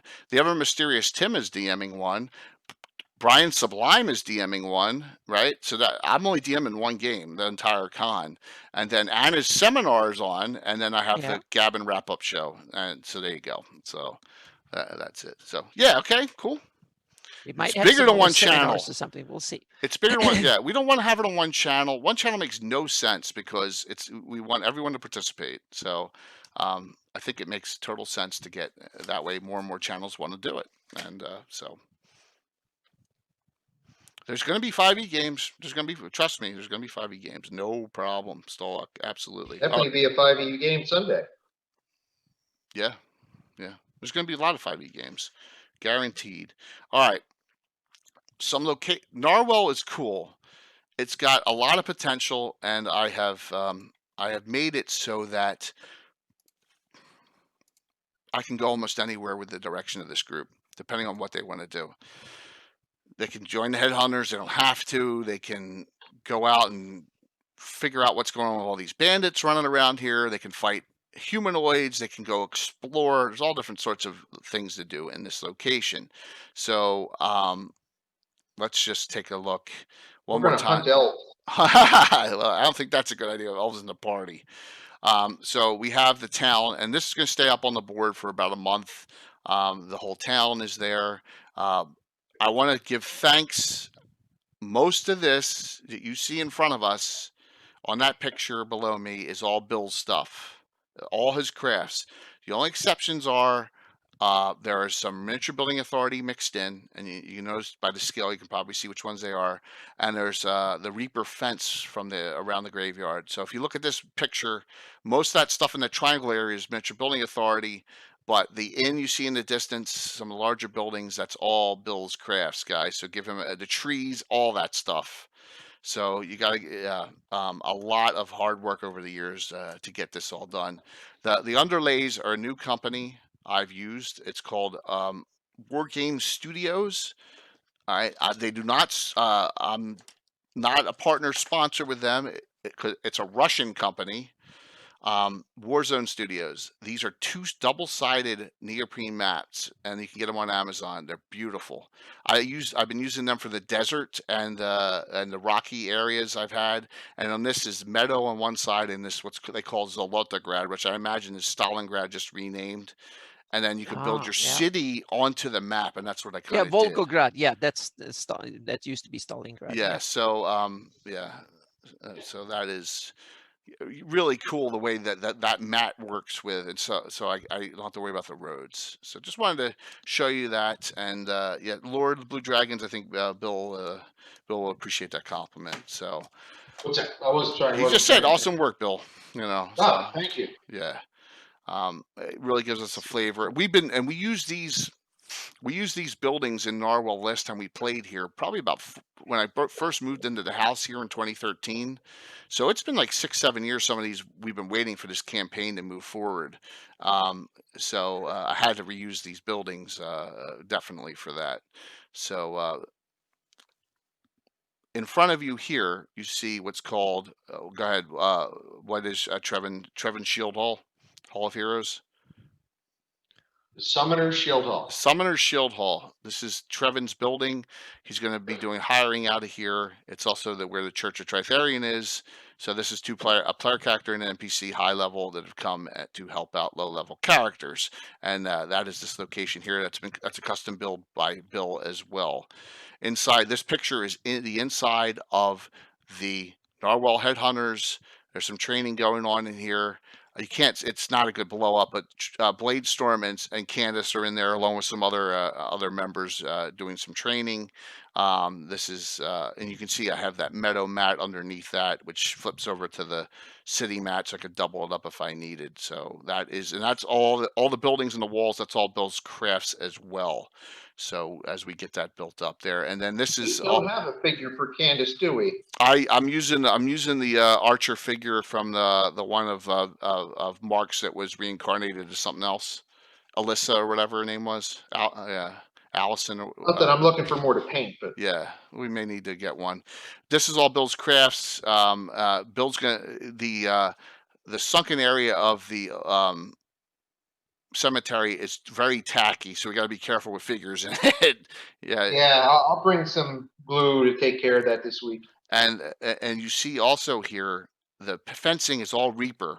So during our last purchase grouping, we thought we had enough, and we we need a lot more to even close that area off. So, but he painted all of them, and they come in box sets, and it's all plastic. So they're not expensive at all. So guys, you could probably 3D print them, but the pieces are very economical, and they're very nicely. They're sharp points on them too. So, all right, let's talk about some areas outside. How about that? How about we do that? Sound good, Anna? We gotta talk about. Yeah, definitely. All right, so I want to go to this map here and highlight something out of this. I want to highlight something out of this. Oh, you can't see it. All right, I'm going to highlight something out of the Greyhawk Adventures box set, and that is Blackthorn. All right. Oh yeah. Okay, you see Blackthorn there, and near Five Oaks, Lockswell Manor. All right, let me throw back here real quick. You're gonna go to the Gem of the Flannis, the Folks, Feuds, and Factions. These books, right, that are inside this box set. Blackthorn is older, and it's detailed, and it's very detailed in here. Here is inside a picture of Blackthorn. Okay. Doesn't look big, but it is. Yeah, Those it's kind caverns of are huge. mhm. Yes. So Yeah, please, if you there's have hundreds and hundreds of humanoids. There's right in multiple smack giants dab in living the in middle of the Nari forest, what could be better? So if you go to page 33, and I think it's the second book, Gnarly Forest Eastern Reach. It talks about the farmsteads, Lord Loxwell's Manor, the village of Five Oaks, and then it gets to Blackthorn real quick. Now, if I remember, Lord Loxwell is the guy who breeds the superior medium war horses. Is that correct? I think so. Yeah. Good question. Let's take a look. Or was that from Peculiar Manor? No, I That's think what. it's Um, no, I think it's from its current lord is 6 descendants. His manor is the largest building in the forest. Small shrine is St. Cuthbert. Inherited the mantle of military command. I don't know. You're thinking of Lord Wainwright, aren't you?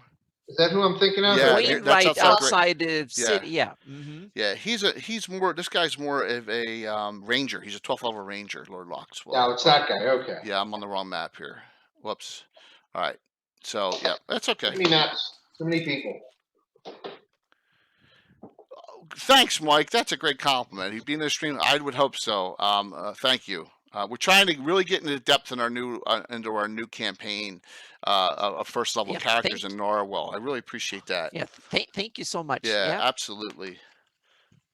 So if you go to page 36, Blackthorn.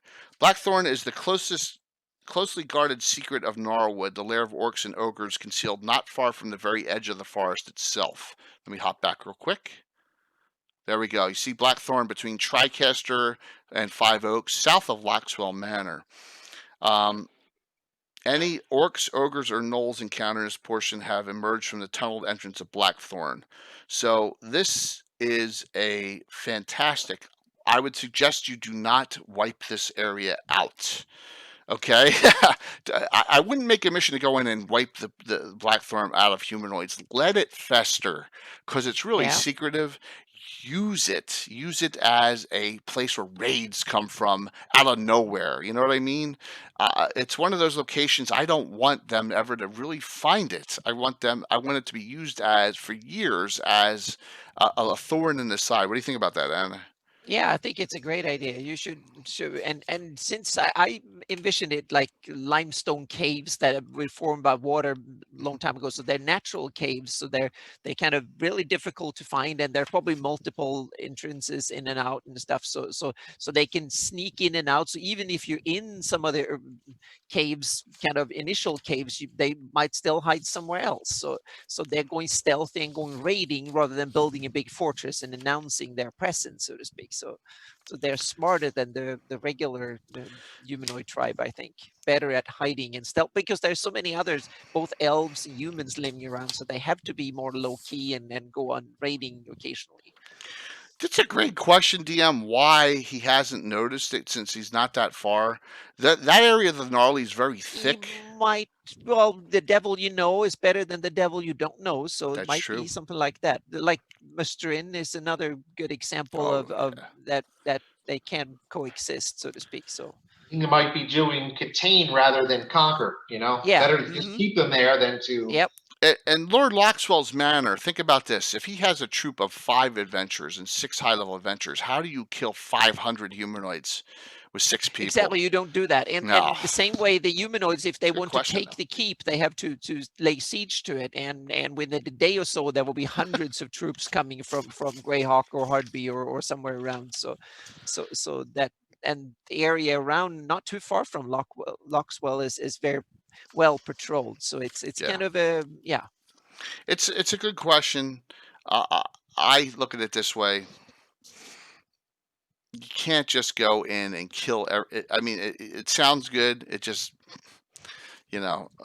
especially in my world where one bad critical and you're in a world of hurt, right? So, yeah. It just, I prefer the long-term approach to dealing with things, but that's cool. I know some of your busting Yeah, and stones. they might not been there that long. Yeah. So true. they It's deep too. You don't know how deep it goes. It may go beyond what you see in the pictures here too as well. Yeah. Sir, that's not funny. So all right. So we get to my discussion on how this matters in my campaign.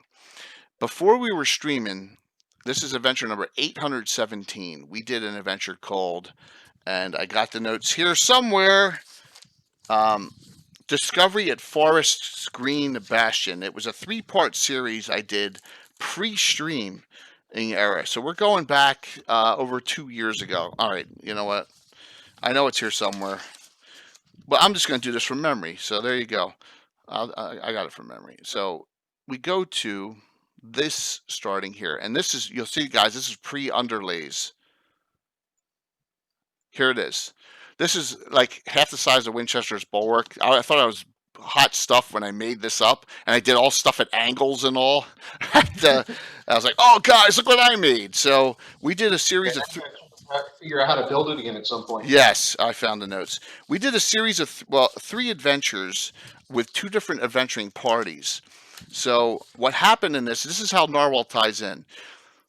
The head of Narwhall's Headhunters, Romarian Tamain, sent this group, the Slavers, which is the York Defenders Against Slavery, into this because they had lost contact with Forest Green Bastion.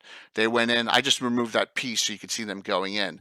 Turns out that the Lord of the Keep, who is a descendant of one of Tim's characters from the early 1980, 1979, a granddaughter, was actually a doppelganger.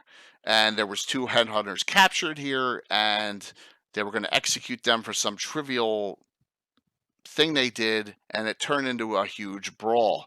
And these are some of the pictures that we have back. And I think I'm saying this is either winter or spring of 2018 we did this. And this is right before we started streaming, like 2 adventures before. So this fight goes on, and then they did missions to clean the area out as the great-granddaughter appeared. Her name was Mara Flores, and she took over the keep from her because her mother is gone. They have no idea what happened to her. So this doppelganger took over. They have no idea. The 3rd adventure was Blackthorn. I'm going to blow this up a little bit if I can. The Blackthorn humanoids did a surprise attack on it, and you can see that's what's going on in these pictures here. So that was invasion at Forest Green's Bastion. So we used Blackthorn, as you can see here, all the gnolls attacking the wall of the castle, and there's Bill's crafts, all the defenses up there, and the ladders, and there's a little graveyard on the side, as there are a bunch of hobgoblins coming from this side. Okay. Wow. And then it was on 3 sides. So this is my prelude to doing Winchester's Bulwark Invasion, which was double the size of this. And see, it's in stages what's happening, and so there's an adventuring party within that's defending the keep with the troops there. So this is our first attempt at a large scale fight of the size, which it went pretty well. And then inside there was some fighting in the end, as some things got inside and some evil characters got inside that were working with Blackthorn. And so that is how my Blackthorn ties into Narwhal. You have 2 headhunters in here they saved. You have a location that I placed on the map that I forgot about. So here it is. All right. So this is why I say, Anna, thank you so very much. And so today I'm like, Welcome. Anna, oh my God, you can do it at a future point. So you can see Forest Green Bastion on the map here, north of the town of Lorraine, which is also made up by me. So if you go northeast of Narwhal, you see Lorraine and Forest Green Bastion. Now I have that keep, and it'll be in our future adventures as well. And that track from Tricaster down to Zorlern was added by Anna as well today. So there you go. It's a spot I forgot to note earlier on, and thank you for saving me on that. But so this is our base map of where we're going to be adventuring in the whole area. So let's talk about some of this. Does anyone have any questions? How many people on each side? Stolok, on that invasion, I think it was 200. I'm going to say 150 in humanoids, and there was probably 20 wall defenders and the adventuring party of 10 characters. Right? For the most part, Bill, on that? Probably, Yeah. yeah, somewhere in that range. 3 to 4 of them were on each of 3 walls that were being invaded. So, yes, Geek Sean was a victim of, at Gen Con last year, of a critical hit that would have cut his head off if they didn't all use a hero point. All the characters had to use a hero point to undo it. So Sean knows very well. And Sean, I got to get with you and your daughter because we got to do the second part sometime in the near future and play it on a stream. So Hard and Holes Part 2 we got to do. We have to do that sometime soon. There you go. So anyone have any questions to this point or any of these locations you want us to talk about? Because we're going to go over a bunch of them. You see Varnafane on here, south of Mistrine's location, which of course is where those axes are from. That is in published source. That is in published source in From the Ashes information. I just ran with it. And once again, I would refer to the last Earth Journal 32. My article on the Dwarven Axes of Varnafane is in there. Please read it. It gives you the entire history of the finding of 4 of the 6 axes. Okay? So that's where I would go to look at that. And there's 2 that have still not been found in the campaign. Anna, pick a spot you want to talk about. Well, the Wailing Halls and What's up, David? Yeah, the Wailing Halls is kind of an interesting place. It's one of these old derelict places from back in the day, and it's an old manor house or mansion that is sitting there, or kind of fortified mansion. And it has, at night there is some wailing that goes on, and the Yes. I think the story was that hang on a second. Now, the original story was that someone they murdered and tortured someone, and that person is still wailing at night. And I kind of took that story and went further with it, and said that I tied it into, it's a banshee that is in there, and has ties to Mestrin. So Mestrin has kind of cajoled into things and hiding a treasure there, and got the banshee to guard the treasure, and yeah, with some cool magic. And they're evil, and they both have a grind to some hatred and stuff. So 2 hateful creatures can kind of join forces a little bit. So I used that in my campaign. So the characters had to go there to the Wailing Halls, and the banshee had a couple of red caps as guardians of the doors, and there's a little guard house outside the manor house. There is a ruin, but there's a couple of red caps living in there that kind of guards the area, and functions as keeping the gardens kind of clean from intruders and stuff. And that was an interesting fight with those red caps. And the elves keep an eye on things, and it's on the other side of the river. So if they go across west, the elves will deal with them. But as long as they're on that side, they kind of, okay, it's on that horrible side where humans and others are doing, so that they can do their bidding on the east side of the river. But as soon as they go, if someone goes west side of the river, it's elven land, so they will protect it. So we got that is definitely a cool place. And there's the story is written. The story's written up in From the Ashes. Yeah, From the Ashes. So I need to get that, because it's so cool. So we need to get the Now, if you want to talk about Ilnaval, I know you followed today, and I was just curious as to where you found out about us. I really appreciate it. Pelgarin, it's a day's travel from Safeton. While some here make a living from fishing and farming, far most the common occupation of this town is banditry. This is a place, den of thieves, scum and villains, all which would sell their own family to the orcs if they thought they could get gold for them. Okay, so the bandits here avoid heavy militia of Safeton and usually raid northward along the coast, go up Darnell Spire, the small river that empties past north end of town. So there you go. Curios Zeltram is the robber baron of Pelgron, is believed to be a skill thief as well as a priest of an evil deity, although rumors differ on which deity. So That is Pelgarn, and then Zulern. I think. Oh gosh, where is it? See, man, I got to go for 3 or 4 references, just 100% on Zulern. Zulern has a similar, isn't it, Anna? As far as I don't see it in the slavers reference. I thought it was in here, and I do not see it. So Let's see here. let me check under the Wild Coast area. So Let's see here. See here what we sorry, got. Josh. Anna will get you on that one. There's a lot of cool. I'm trying to find more of the story about, because I missed some of the crucial, their names and stuff on there. But I get back to the whaling holes. Which one were you referring to? Zulern. Okay. Yeah.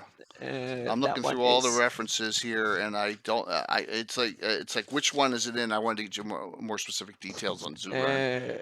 I thought it was in. the Slavers. It's from the Ashes too. Okay. It's mentioned in there, but I'm going to find more about it. So. Other locations, maybe whaling halls. It's mentioned 5 times in front. Yeah, Flandish Zulern. It's a village of 315 folks. There you go. Run by members of the guilds. Zulern is an unusual community that most folks are neutral aligned, hardworking, decent people who deeply resent the raids from bandits. Yep. Okay, so it's more of a, it's not a bandit place. All right, Bad Deep. Good question, DM. So let's go back to the north map here, and we'll show you what DM is asking about. Another great location, which is Bad Deep. Okay. Bad Deep. Here lies an area of some 4 square miles, which is blasted and deadened. Only bare earth is found here. No trees, no small animals, no plant life. Bad Deep is an ancient battle site, a place where 2 Iridian tribes battled hundreds of years in the past and bled each other to death in a slaughter of terrible carnage. Some tales speak of the presence of fiends on the battlefield. All right, so basically, this actually continues. This bare terrain spreads out, maybe only a few yards each year, but for hundreds of yards in all directions, plant life is blighted, rotted, and sickly. The druids of the Gnarly try to hold this creeping death at bay with regenerative spells. So they're doing their best. They also have festivals to attempt to stop it. There are certainly rumors of defiled glades. Yeah, it sounds like a small defiled glade. So there are certainly rumors of lost magic and treasures from within those slain battle buried beneath the soil. Once again, it's very similar to the defiled glade setting, a lot smaller, a great place to send an adventurers out to locate something or retrieve something from that spot. So it's a really cool location on this map. Again, something that is it's exciting. So, Bill, do you got any places you want to look at? Ooh, I mean, one of the big areas that's great in this area, if you like a lot of combat, is Safeton. Yes. Let me go to the south map here, just get more of that. Basically, Safeton is as a fortress, a fortified town. And depending on when you play in the time frame, who is in Safeton, Bill? Ooh, boy, that's a good question. I don't remember. The Guildmaster of Assassins from Greyhawk, the X. Oh, that's right. Turin Deathstalker ends up there. Yes. Yes, Turin Deathstalker ends up in Safeton, and if anyone knows about the story about Turin Deathstalker, he was from the Shieldlands, I believe, and hates humanoids with a passion, and was part of the Night of Terror. Was his idea. So where in Narwell and Safeton they killed all the half-orcs and all the humanoids that were around, fearing they were Pomar spies. So Turin Deathstalker revels in being right on this border where there's a lot of the Pomars is extended north. It's a cool city as well. It's a great place to start if you want to do, and I think I said this earlier, want to do raiding with ships. So you want to do piracy as well, and you could do both land and sea, kind of like in Harby. It's a little bit more south. So I liked nearby, and let's see if I can find it. I like Castle Sulafrate right there, and I read something on it, and it was really kind of surprising. But now I got to find it again. Yeah, I can chime in with some more on the Wailing Halls. Go for it. I found the cool story. That was please. The fortified keep is home of the human mage Belzane, and originally from Almor, and she's said to have slain all her apprentices and fellow adventurers and tortured them to death, so to speak. And then she was possessed and by a fiend, and she kind of ended her days in there, going wander the halls and getting insane. And then so that was the original story, and then I added to it because since it was Almor, so I took it that she had Belsain was actually running from the Almor during the Greyhawk Wars, when Almor was overrun. So she took some of the treasures from Almor, including the shield, the banner of Almor, and actually hid it in the Wailing Halls. And that's why the fiend came after her, because it was sent from Rossi's and was trying to get it, and they were having a fight, and then she turned insane, and the devil kind of turned insane, but didn't find the banner. And Oh. then comes Lord Mestrin, out of coincidence, end up in the same area, who was hiding the treasure from the Knight Protectors when the Great Kingdom fell apart. So there was a couple of years afterwards. He came around, and he heard about the Belsain and found it out, and was checking out the area and find it. And he realized that this is a perfect spot to hide his treasure, because he didn't want to have it at home, a lot of the stuff that he came, so he needed another place. But he didn't trust that old battle axe that was running around. She was kind of crazy, so he got rid of her, and then persuaded the Banshee to move in, and got her to wail and scream at night instead, and then set it up and buried some treasure there, and made gosh. sure it was a affiliate place for his machinations and stuff. And that's when my characters ended up into it. Very, very cool. Yep. So I added to this. So that was the story of the Wailing Halls. Yep. We go back south as well, and we go to one of my favorite places, Wivernon, which is way south on the border here. The great thing about this is that evil fights evil here. So is that the red walls painted town? Yes, it is. Yep. That's a great place to dwarf. Wivernon is run by Hendred Blerid, a high-level priest of Hextor. And we'll get, I promise that you, El Navel, will definitely get to the Mastrine discussion tonight, too. Who has that, he can attack with 4 arms when he has that many arm spell. But he sees, he also has a group of evil gnomes working with him, and there's a lot of pitch. Natural pitch here that they put, and they can burn things coming in. Yeah, this is Wivernon, and the priest of Hextor here, and that morale is high. He gives great speeches, and let me go back to this, and we look right here, and there I've shown that picture before in other streams. There he is, proselytizing, and you see the evil gnomes are in the background there to the masses. It's a small town, so you figure 180 population holding off throngs of hordes of orcs and stuff. It's pretty impressive that what one priest can do, but he's evil, of course, and there's no dissension, and you do what he says or you get a serious flogging at best. So pretty cool. Yeah, they are evil. He bleeds them they out are. and paints the walls. Yes, yes, they use. Good. Yeah, I was say there's an interesting connection to Hextor there too, because so I kind of ran wild with it, said that he came with Mestrin too, because Mestrin is a Hextorian from Great Kingdom. He's not particularly religious or whatever, so to speak. So he's more of a kind of a power grabber, but he will definitely use it, and so it comes from it. So I wasn't sure. I was kind of going in like he was one of the Mestrin's original crew that kind of simply got pissed, and they got angry, so he set up shop just a little bit away, and Mestrin realized that he's probably better to have him around in some ways than some of the other ones, because he's on nobody's side, so to speak. So they don't get along that well, but they realize that they're at least my enemy.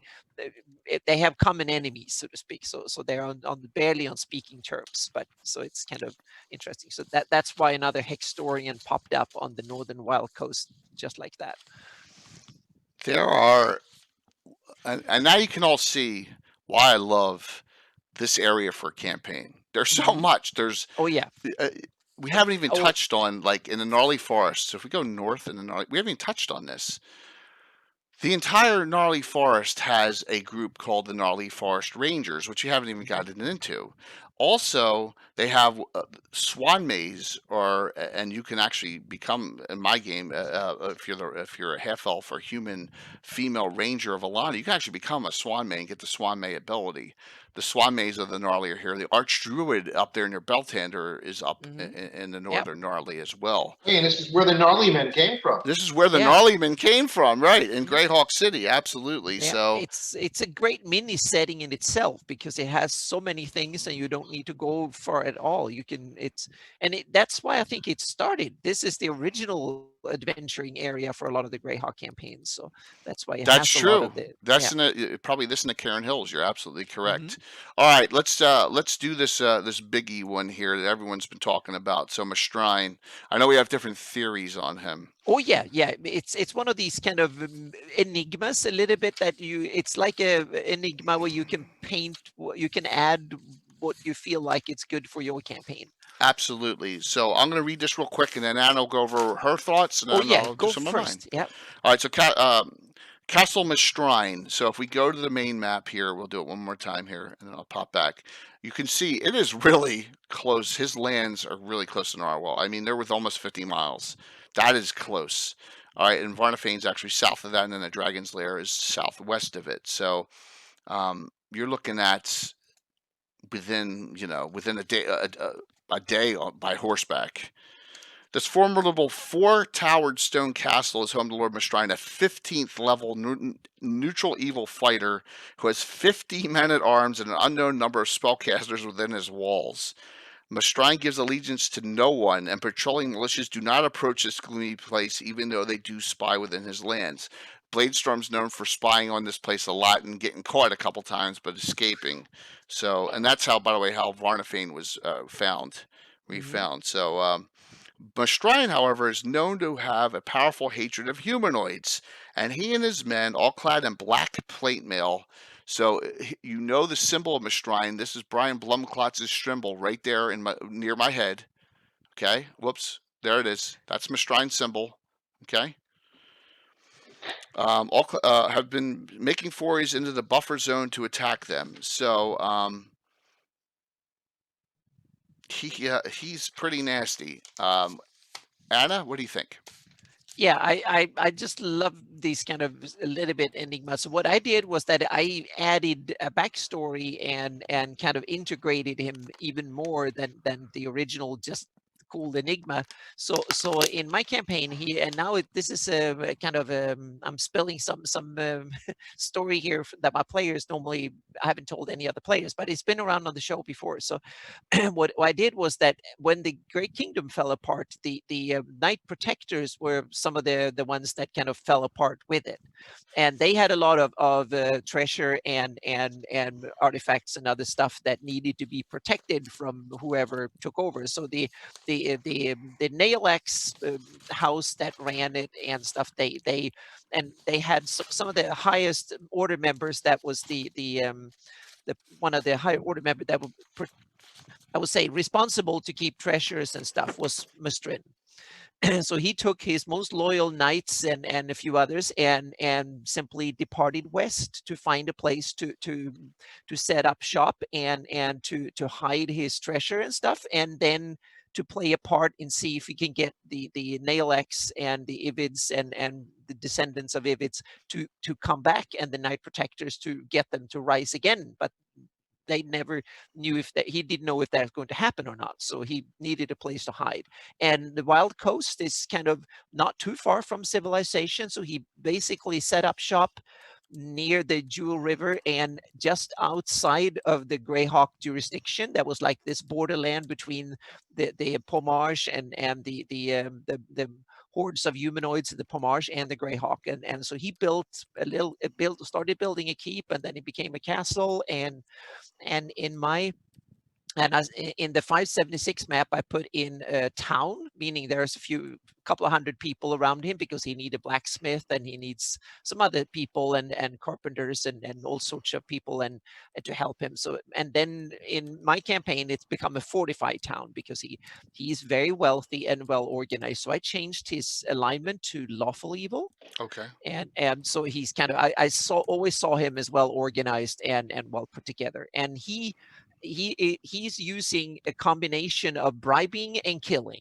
meaning he bribes the one he can, if that he thinks that's the smartest method to go about it, and if that doesn't work, he kills someone.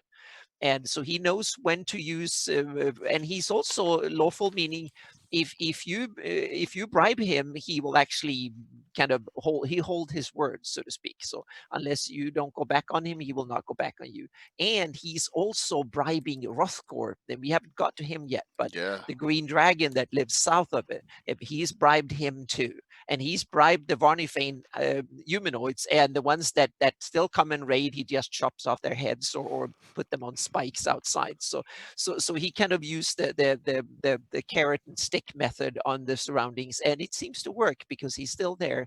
And in my campaign, he also didn't want to risk and have all the eggs in one basket, so he hid some of his treasure and stuff over in the whaling holes and got the in there, so to speak. And that's when my players came in, because they were going to find the banner of Almor over there. So that was my kind of short story on Mistrin. We will get a lot more of that in October, I think. Yeah. Oh yeah. more similar type stories from various locations around the setting. Yep.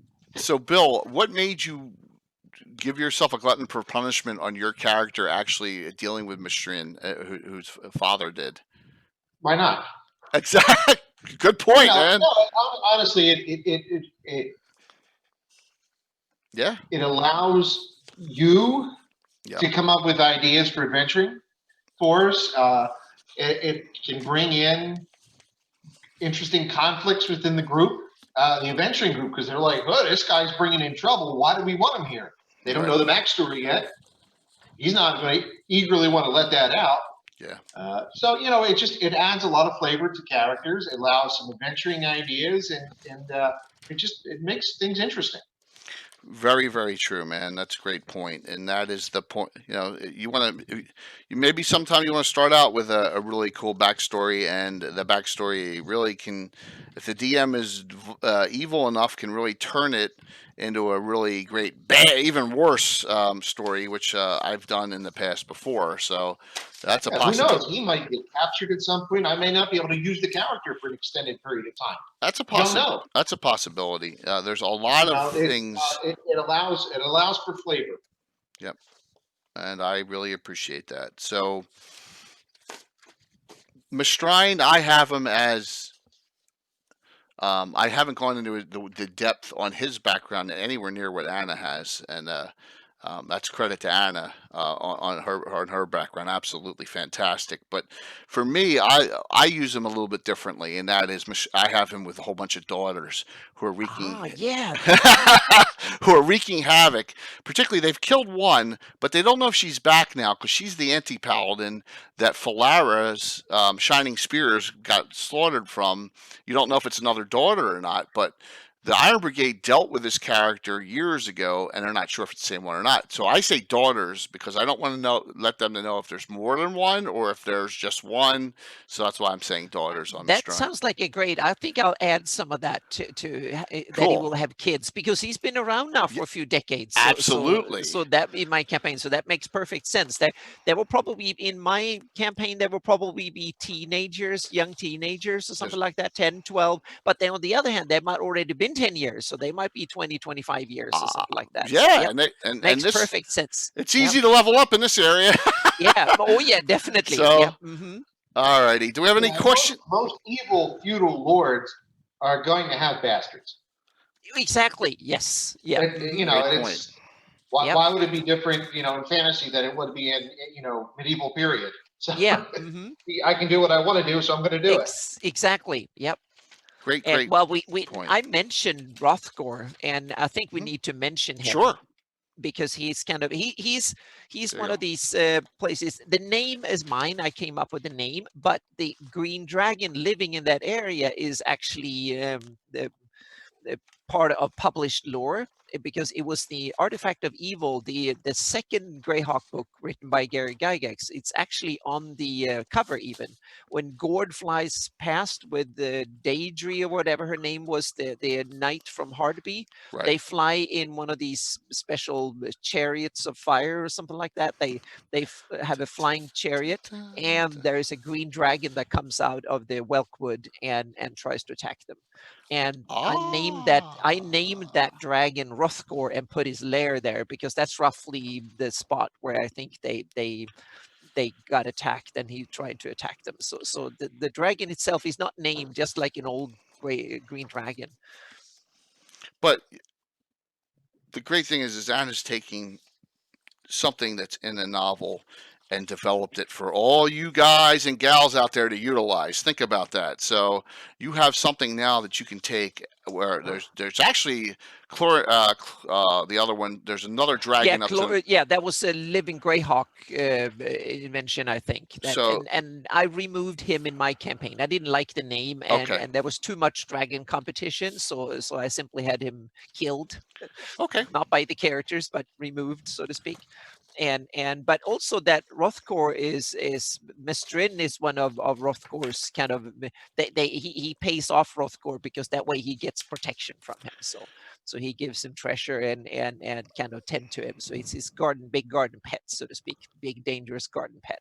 And Rothgor also hunts, and I bet I wouldn't be surprised if the lords of Pomarsh, Turusmak and stuff, they might also pay him a little bit of tribute. Yep. In order to, because that way they get him to guard the northern border, so to speak. And also in my game, Rothgor doesn't hunt west of the river either, because there you have Selene, and Selene have mighty protection because there you have another dragon, and you have Arkail, and he it's a golden dragon and one of the protectors of Bahamut. So he's one of Bahamut's 7 golden dragons, I think it is. So he's an ancient worm, and he tolerates to have Rothgor as long as Rothgor is on the other side of the river, more for fun than anything, and it's kind of interesting. So they have some kind of mock fights occasionally, and that is it, so to speak. So that's the one of the reasons that then also that's one of the main reasons that the Pomarsh and Turusmak and the humanoids rarely raid across the river, because the elves are powerful, and the elves have some more secret things up their sleeves in my campaign. They have mighty magic, and they have planar things, and some of the top elves and stuff are mighty warriors and wizards. So the orcs and others in Pomarsh, they realize that they're easier pickings than Selene. That's why they haven't raided much. They occasionally do, maybe, but not often. So they stay away. It's awesome. That's that'll be and just to have those like have that layer the where your gold dragon is going to be in Selene and all that. That's going to be really awesome to see down at that during that event we're going to have for Virtual GaryCon. I'm looking forward to. Like I said, I want to enjoy the summer. Gotta enjoy the summer. What's that, Bill? Do we have lairs for the knights that are affiliated, the dragons that are affiliated with the Knights of Ulick? Well, yes, but Or do they assume they live at the keeps? they're both at Wales Castle.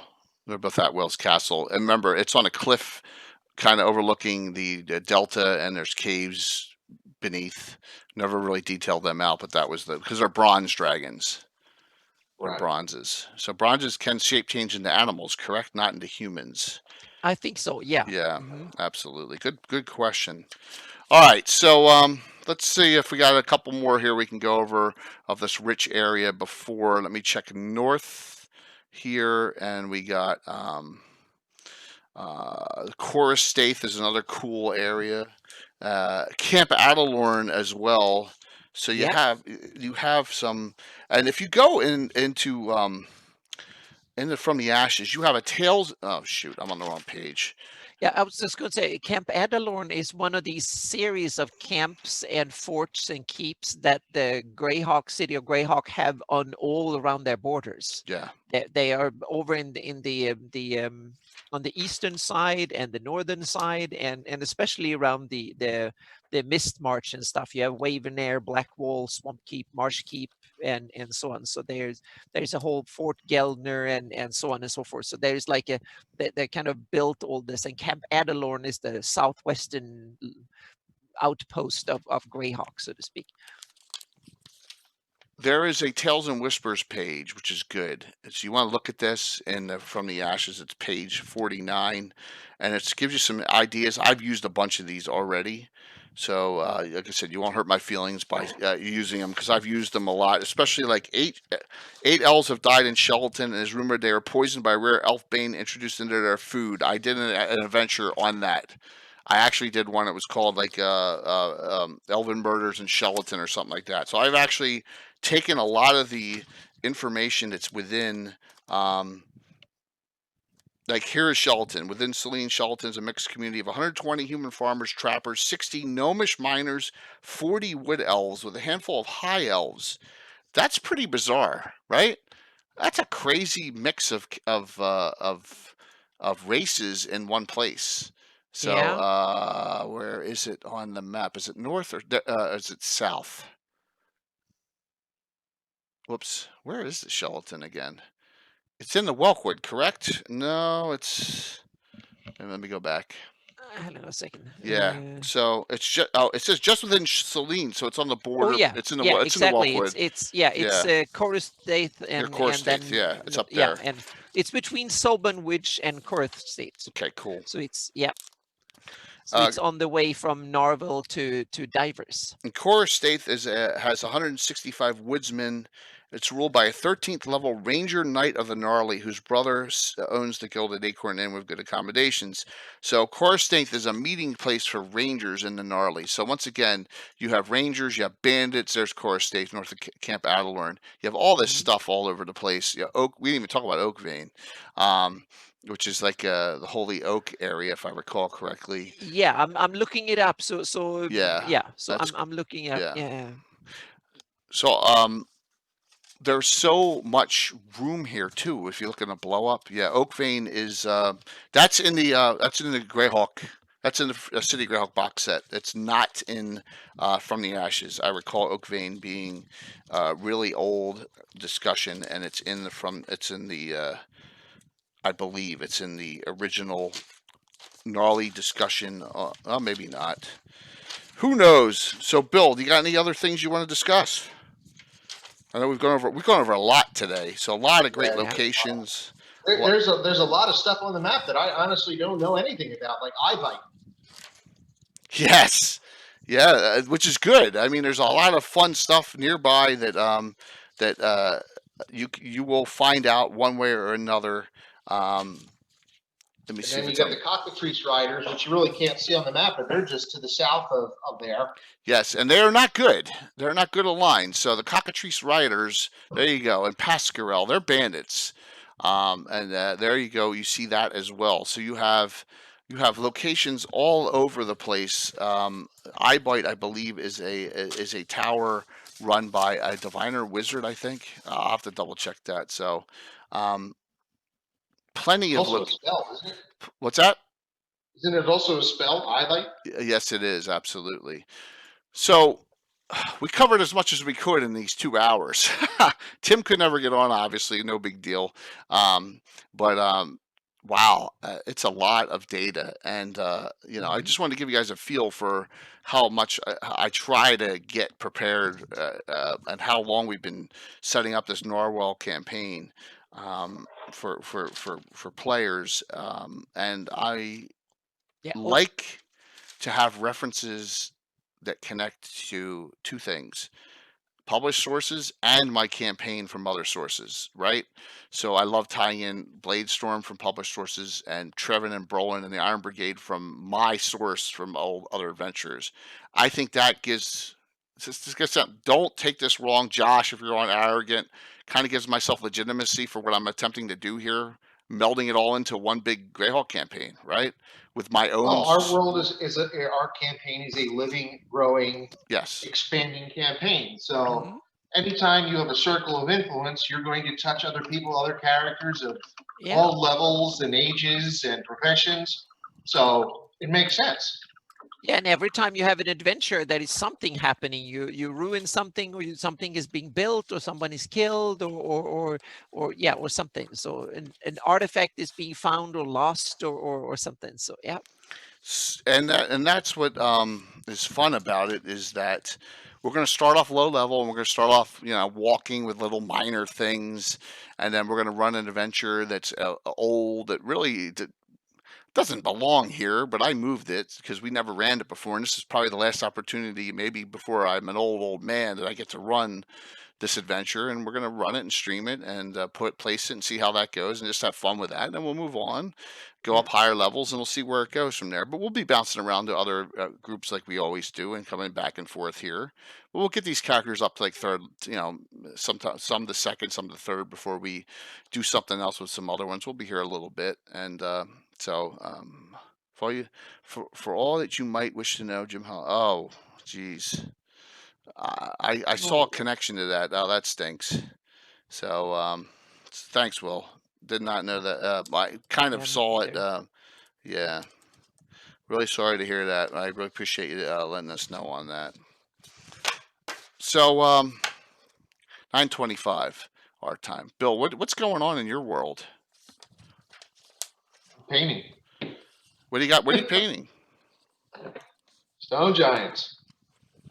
Ah, how Stone many? giants. Look at this. Stone giants. Wow. Another stone giant. So now we can expect to see a lot of stone giants in upcoming streams here. Well, I think the most we have now is frost giants. I think we're up to, oh goodness, I bet you we have 10 for painted frost giants at this point, not counting. Yeah, you're probably correct. But yeah, we didn't really have any stone giants, and So hill it's giants more were kind of, low you on. want to round out the stable of cool monsters to Yes, have ready. yes. Yep. So I'll tell you, what happened? just to get off the NISC, Reaper is a sponsor of ours, and I mean, if you are looking to build a monster stable for specific creatures, their bones line, which all these giants are, they're very inexpensive to buy and be able to buy miniatures and build up if you're a tabletop miniature player, is the way to go. Yeah. Yep. So what we've been doing is every quarter when we get our allowance, we look and we say what's cool, what can we use more of, what can we use in future streams, and we get it, and then Bill crafts it up and paints it up. Plus all their new releases, Bill usually paints a bunch of them up as well. So we try to incorporate as much as we can into our streams with Reaper. Still have to work with Orcus. Yes, helping us out. Oh. That is a new antithesis, a little foreshadowing outside Altamira that we foreshadowed in on the Trail of the Rose of the Flower. I'm sorry, on the Trail of the Flower, right? That adventure where they're chasing that bounty hunter, and that bounty hunter said there's a new power, and that's kind of what that figure is all about. So, yeah, absolutely. Reaper's been fantastic blood for us. So Bill will be keeping on painting and keeping on crafting, and always having some stuff coming. So I appreciate him coming on tonight. So Anna, what's going on in your world? Well, this thing that I've been talking about for 2-3 months now, but the Atlas is underway. I've done 11 of the 50 maps so far, so a couple of more done yesterday and one today. And then I'm also working on my campaign map. That's you guys have seen I'm looking on the side screen while we're doing this, so I've kind of added some stuff that inspired me, and so that is coming. I've also made some changes on my campaign map and on the terrain map that is tied into a future coming project that just felt like it last night, that I just needed to I got inspired. So I redid the terrain around Greyhawk, so it's now set up, and Salinton and the Greyhawk area is now set up for the city of Greyhawk. Gygax style, so not the TSR version, the Gygax version. Yeah. So that will be something that I will show off on that we're talking about. We'll talk about on on the seminar, because there's some that's another example of I take small little hints in the published sources and then build on it. So that has got the Greyhawk area's got a significant upgrade and a lot of additions and stuff to it. And so that's one. And also Nice. I've been working on my campaign map for my upcoming Shieldlands campaign, and that will be it's a whole new There she beast. is. So that is got a lot of ideas. So that will be some of the things that I hope to present, at least the start and what it looks like a bit for so what my players can, the treats they look forward to. It will not be done by any means by, well, it might be By mostly October, done maybe. by that October. Yeah, that's the goal, that I can hope to have some of it done, and also have the Atlas done by October. So those are the main stuff that I'm working with, and then I've been writing some little nuggets here and there for my campaign too. So to have a seminar and talk 2 hours of your Greyhawk campaign forces me to write down a lot of things that have just been floating around like ideas and stuff. So this is actually good. So I think anyone who aspires to run a Greyhawk campaign should talk to others and have a seminar about it, because it forces you to think like, what do I actually think about this, and Yes. what is my policy of this, and what do I want to treat, do I want to give my players and stuff. So yeah, so those are the main things. Yep.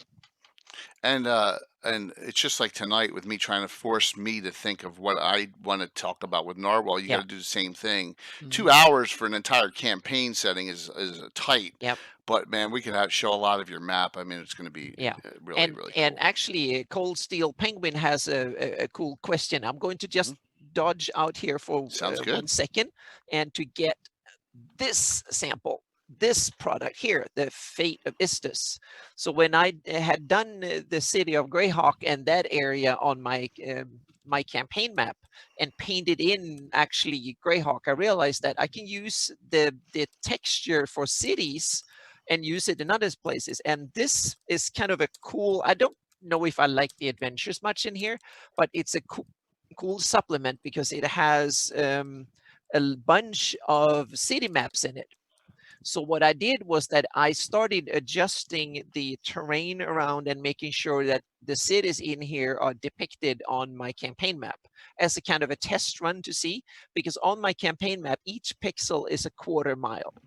So that means that on my campaign map I'm talking about now is just my personal version of the Greyhawk map that you all have seen, and that now Jay has his version for his campaign. I have a version for my campaign and so what I've done is I started tweaking the terrain and stuff in certain areas, because the river Salintan, for instance, doesn't match the Salintan that is depicted in the Gourd books. Oh, So I had to adjust Salintan so it actually now matches the Gourd books, and got the city in there. And there's a whole bunch of other cities that are painted in and adjusted and stuff. So that will be one of the things. And now I'm saying adjusted, it's just a few pixels, but to me, that's the starting point. So I will use that terrain, import it into more elaborate tools in the future, and use it as a reference to make more detailed. So now I know where the hills and where the river flows and stuff. So that has been my last couple adventures in the world of Greyhawk lately. it's a lot, and it is well appreciated by everyone, and it is Thank you. super Yep. exciting. All the stuff that's going on. So, all right, I got a lot to discuss. I'll move as fast as I can. There is no Gabbin next Sunday. It will be the first Sunday that I don't think we had a Gabbin since the Super Bowl. And so it's a holiday weekend, and I'm going to spend it with the family. So I'm only going to have streams Wednesday and Thursday this upcoming week. But the Sunday after is a huge Gabbin. It is the 100th Gabbin. Whoever thought we'd get to 100 shows? So Sunday, July 12th is the monster 100th Gabbin show. Just it's titled Greyhawk Talk, and all we're gonna do, we did it for the 50th. All we're gonna do for this one is just you're gonna ask questions, and we're gonna BS about them. Whoever's on, Leonard's coming on, Anna's coming on, Will's coming on Frank from Night Heart Gaming's coming on, and anyone else who I've invited a lot of people who've been on shows previously, and everyone's welcome. I think I had 8 guests last time for the 50th. So, well, thanks, Jim. Thank you. So, yeah, it's been a long, strange trip with it. So the 100th Gabbin will be in 2 weeks, and it will go as long as it has to, like a Fight Club fight, right? So if it goes on for 4 hours, I think we went 4.5 hours on the 50th. We'll go till people burn out on asking questions and all. So that I just want to jump in and say thank you. We're at 99. The 100th one will be in 2 weeks, Wednesday night. Hopefully this is the right one. Wednesday night's Legends of the Lore, Sheldamar Valley. Okay, I haven't been able to find an outside expert. I asked David Leonard, and he said it's one of the last areas he's really done research on. So I think Mike, Anna, and I are on our own for this one. Yeah, so we have to. I have to start reading up about it because I'm certain, and I picked this topic because I wanted to learn more, I and know. now I realize I have to study it more. So yeah. So we definitely have to. Well, see, I get a little benefit because we're going to be scrolling through on my maps, so you get to see the Winchester Estate in Keeland. At Yes. least. Okay. Cool. That's Yep. gonna- So Yep. we're going to show. I think Mike's pretty good on areas. I'd love to get Malden in here for yeomanry in that Yeah, area that too. will be. Yeah. So maybe I'm going to reach out Kind to of ties Dennis in there. So yeah. and see if we can get him. But Knights of the Shield are out there, Sterich. And I want to Geoff. know who the silent ones are. I'm kind of Yeah. curious about those. Yep. Absolutely. So hope we got a lot We've of had work some to do. interaction with them. What's that? We've had interaction with the silent Yeah, ones. we have. Absolutely. Cool. Yep. Yep, absolutely. So there you go, and that is Wednesday, and then Thursday. Here's my. Now this is where I have my changed title on this one. There we go. Welcome to Narwhal Part 2. No bridge all over the stream quay because I got busted so much on it. But that's the adventure. Will be. There are bandits that somehow know when the Narwhal militia is coming, and they troll this bridge, and they demand it's a kind of a vital crossing for trade, but somehow they always know when to take off. So Bladestorm and Candace's idea is we're going to use these first level characters who they've never heard of. No, they're not part of the militia yet. So the militia, whoever the mole is there, is not going to know about this. And we're going to go and we're going to surprise the hell out of them. And that's the whole idea about this. It's an ambush the ambusher scenario. And that'll be this Thursday with the other 6 characters. And Tom will be playing too because Alan's on vacation. So there you go. All right, virtual Greyhawk Con. Let's talk a little bit. We'll talk a little bit about this. So we already have 8 events in for virtual Greyhawk Con. In signups are Wednesday to start. You may place your events for DMing a game you want to do or a seminar you want to do. Starting on Wednesday, it's a sorry guys, it's as low as we could go. It's a $2 registration fee that covers the costs for tabletop events. And if there's any little left over, we're just donating whatever's left over to St. Jude's. It's non-profit. Okay, so let me get up some Greyhawk. Give me 1 sec here. Post. Okay, here it is, and I've shown this before. So we have. Event submission and registration begins this Wednesday. You can sign up for events August 1st. All right, once these events are all going up. Now I'm putting up what's called highlighted streams, where the players are already in for a D&D event. Like I have my Tim has his people for his barbarian game, but we want it to be shown on Twitch. We want people to know about it. So that's why we have signups for that. Because one thing we think is a lot of these streams get missed in other cons because people don't know about them. So if they're in the event listing and they're highlighted, you're going to see them. So please, we even asked if we could just prepay everyone. It was Yeah. booked before I even heard about it. Yeah, absolutely. Josh tried to get it free, and we just couldn't get it that way. So we went to the $2 is as low as we could get. There are, like I said, there are 8 events up already. The events that are up, Mike Disney's painting is Friday morning, I think 9 a.m. This is all Eastern time. Please convert it in your head. 9 a.m. Eastern, Mike Disney painting seminar. Anna's campaign is Friday night from 7 to 9 p.m. Eastern. the Greyhawk campaign of Anna Meyer is then. I will be on my channel. We'll raid right into Will's adventure, which is right after that, 9 p.m. Friday night. That's already on events. Saturday's already boatloaded with things. My Greyhawk All-Star game is Saturday night. Tim's game with his Barbarians and Carlos Lysing playing. And Anna, you just got asked to play in that too, Yes, correct? yeah. So I kind of I almost feel like I'm in everything here. So that wasn't but I couldn't resist when I got the chance. So yeah. Boy, So, and you got invited and I didn't. so Yeah. yes, yeah. Well, you're playing in something now too, believe it or not. Which is he's playing in a I am. 5e game. Yes. So the know. Barbarian game is Saturday morning. I'm gonna have to take my meds before. Nighthawk we Gaming. can't take our meds. Yeah. Nighthawk Gaming Saturday afternoon. Sunday morning, Brian Sublime will be playing his World of Warcraft reunion group in a 5e game.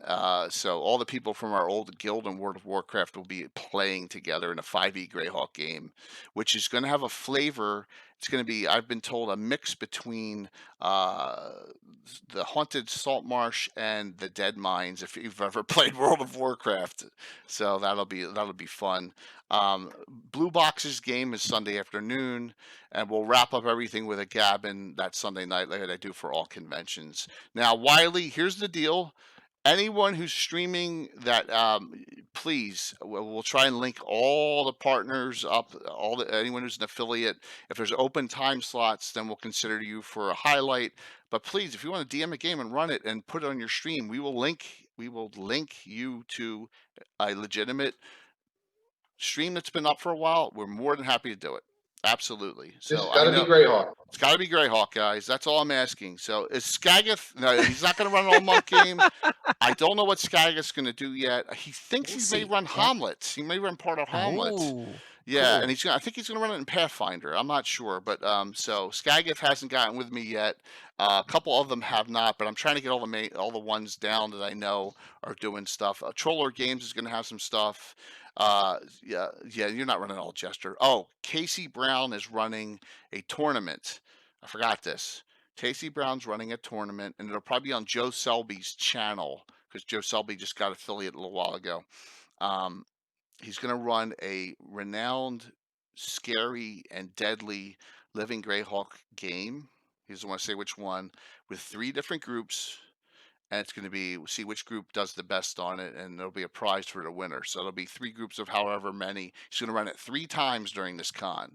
So when that gets posted, guys, and you want to get in something that's going to be in 3.5, you really want to jump in that one as well. So that's what's going on, guys. Anyone have any questions? If not, what a great, thanks. I think this was a great show. I really appreciate you guys listening to me babble for a lot. It was fun. It was great fun. You got me inspired to do add a lot of cool stuff in my campaign now. Cool. Really appreciate it. And Bill, thanks for coming on. And like I said, Bill, without Bill's people got to watch the top of my head while I painted. So. Yeah. Without Bill's crafts and without Bill's figure painting, my stream is not what it is. Think about it. My stream's just another stream. You know, it's the difference is the crafting in it. You know, it's fantastic. Absolutely. Yeah. So, well, I mean, that's the big thing. Everybody in our game contributes something. Absolutely. And that's what makes our game, because we are an older group of friends playing. Everybody contributes, whether it's campaign ideas, figures, money, whatever. You know, everybody contributes something to keep it new and alive and fresh. And that's what makes it fun. Yep. Absolutely. And while I had a question, normally the RPG lengths. Oh, look at this! Right when the show's ending, he comes on. So yeah, it'll be in for it'll be like Leonard Kafka, only 1/3 of the time. So we have it's Wiley 4 hours normally for an RPG, but here's the great thing: you're streaming on your own channel, right? Yeah. So if you run late, unlike when you had to be all on the GaryCon channel and oh my God, we got to end because there's our show starting, it doesn't matter now. If you run late, it's no big deal because the other games being streamed on their channel, right? So that's why another reason why everyone being on their own channels and getting their own benefit from it and growing the community, it just makes sense. And that way we don't have to worry about dual streaming and sharing keys and all that other stuff too. So that a wild Tim. So Tim, give us, before we go off, give us a quick, because we're about to exit and raid. Give us a quick 30 to a minute second about your game for Greyhawk Con. We're doing a all barbarians all the time game. It's Rovers of the Barrens. It's going to be Oh, tribe of rovers. They need to pick some special warriors to take care of something very important. And this is as they're pushing back and fighting the former invaders. There's a few hard points that are a little bit more challenging, so they got to take a different sort of action. So that team is being assembled cool. Yeah. even as we speak. So, and we know the players in that are Carlos Lysing, Anna Meyer, William Henry Dvorak, Jason Zavoda, and I always forget the Matthew Lazinski. Matthew Lazinski. So there you go. That's the group in that one. It has the preset. Five fingers of the dark hand of retribution. Yes. Ooh, perfect. So Yep. look at that, 9 a.m. Saturday morning on Lord Gazamba channel. I'll be producing that one. So Instead of cartoons. Yep. Mm-hmm. Anna will be Anna at 6 a.m. for Anna. That Oh yeah, I game. have to go I know. upstairs. Yep. So Remember, I had to go up and run first, so I get my Yes. my PT done before the adventure. So I have to get up early. all right, Yeah. we're gonna raid into Phantom, guys, and if you haven't followed Phantom, he's trying to get to affiliate. So please just give him a follow. All right. So thanks Tim for hopping on. Thank you so very much, Bill. Thank you so very much, Anna. Sorry I'm late. It's Thank all right, you. man. Look, you got to discuss what's going on, right? So it's Yeah. cool. Mhm. All right, Sheldamar Valley on Wednesday. Only 2 streams this week, guys. As I said, Wednesday, Thursday. All right, I'm setting it up for the raid. Whew. Speaking of raid, that's what's going to happen during my adventure. Exactly.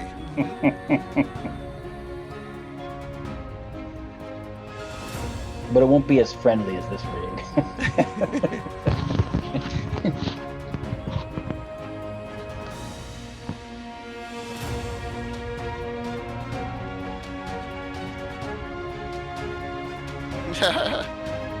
Funny. It could be. Yeah. Or if they all die and it's a party wipe, then no one remembers it, right? Yeah. So. All right, 10 seconds.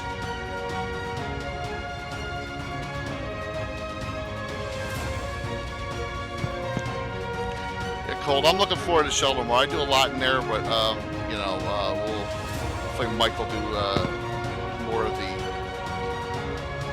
hardcore information. I'll also reach out to Malden and see if I know Malden does a lot there. All right, ready? Here we go. Raiding in. See you guys out there. See you guys Wednesday night.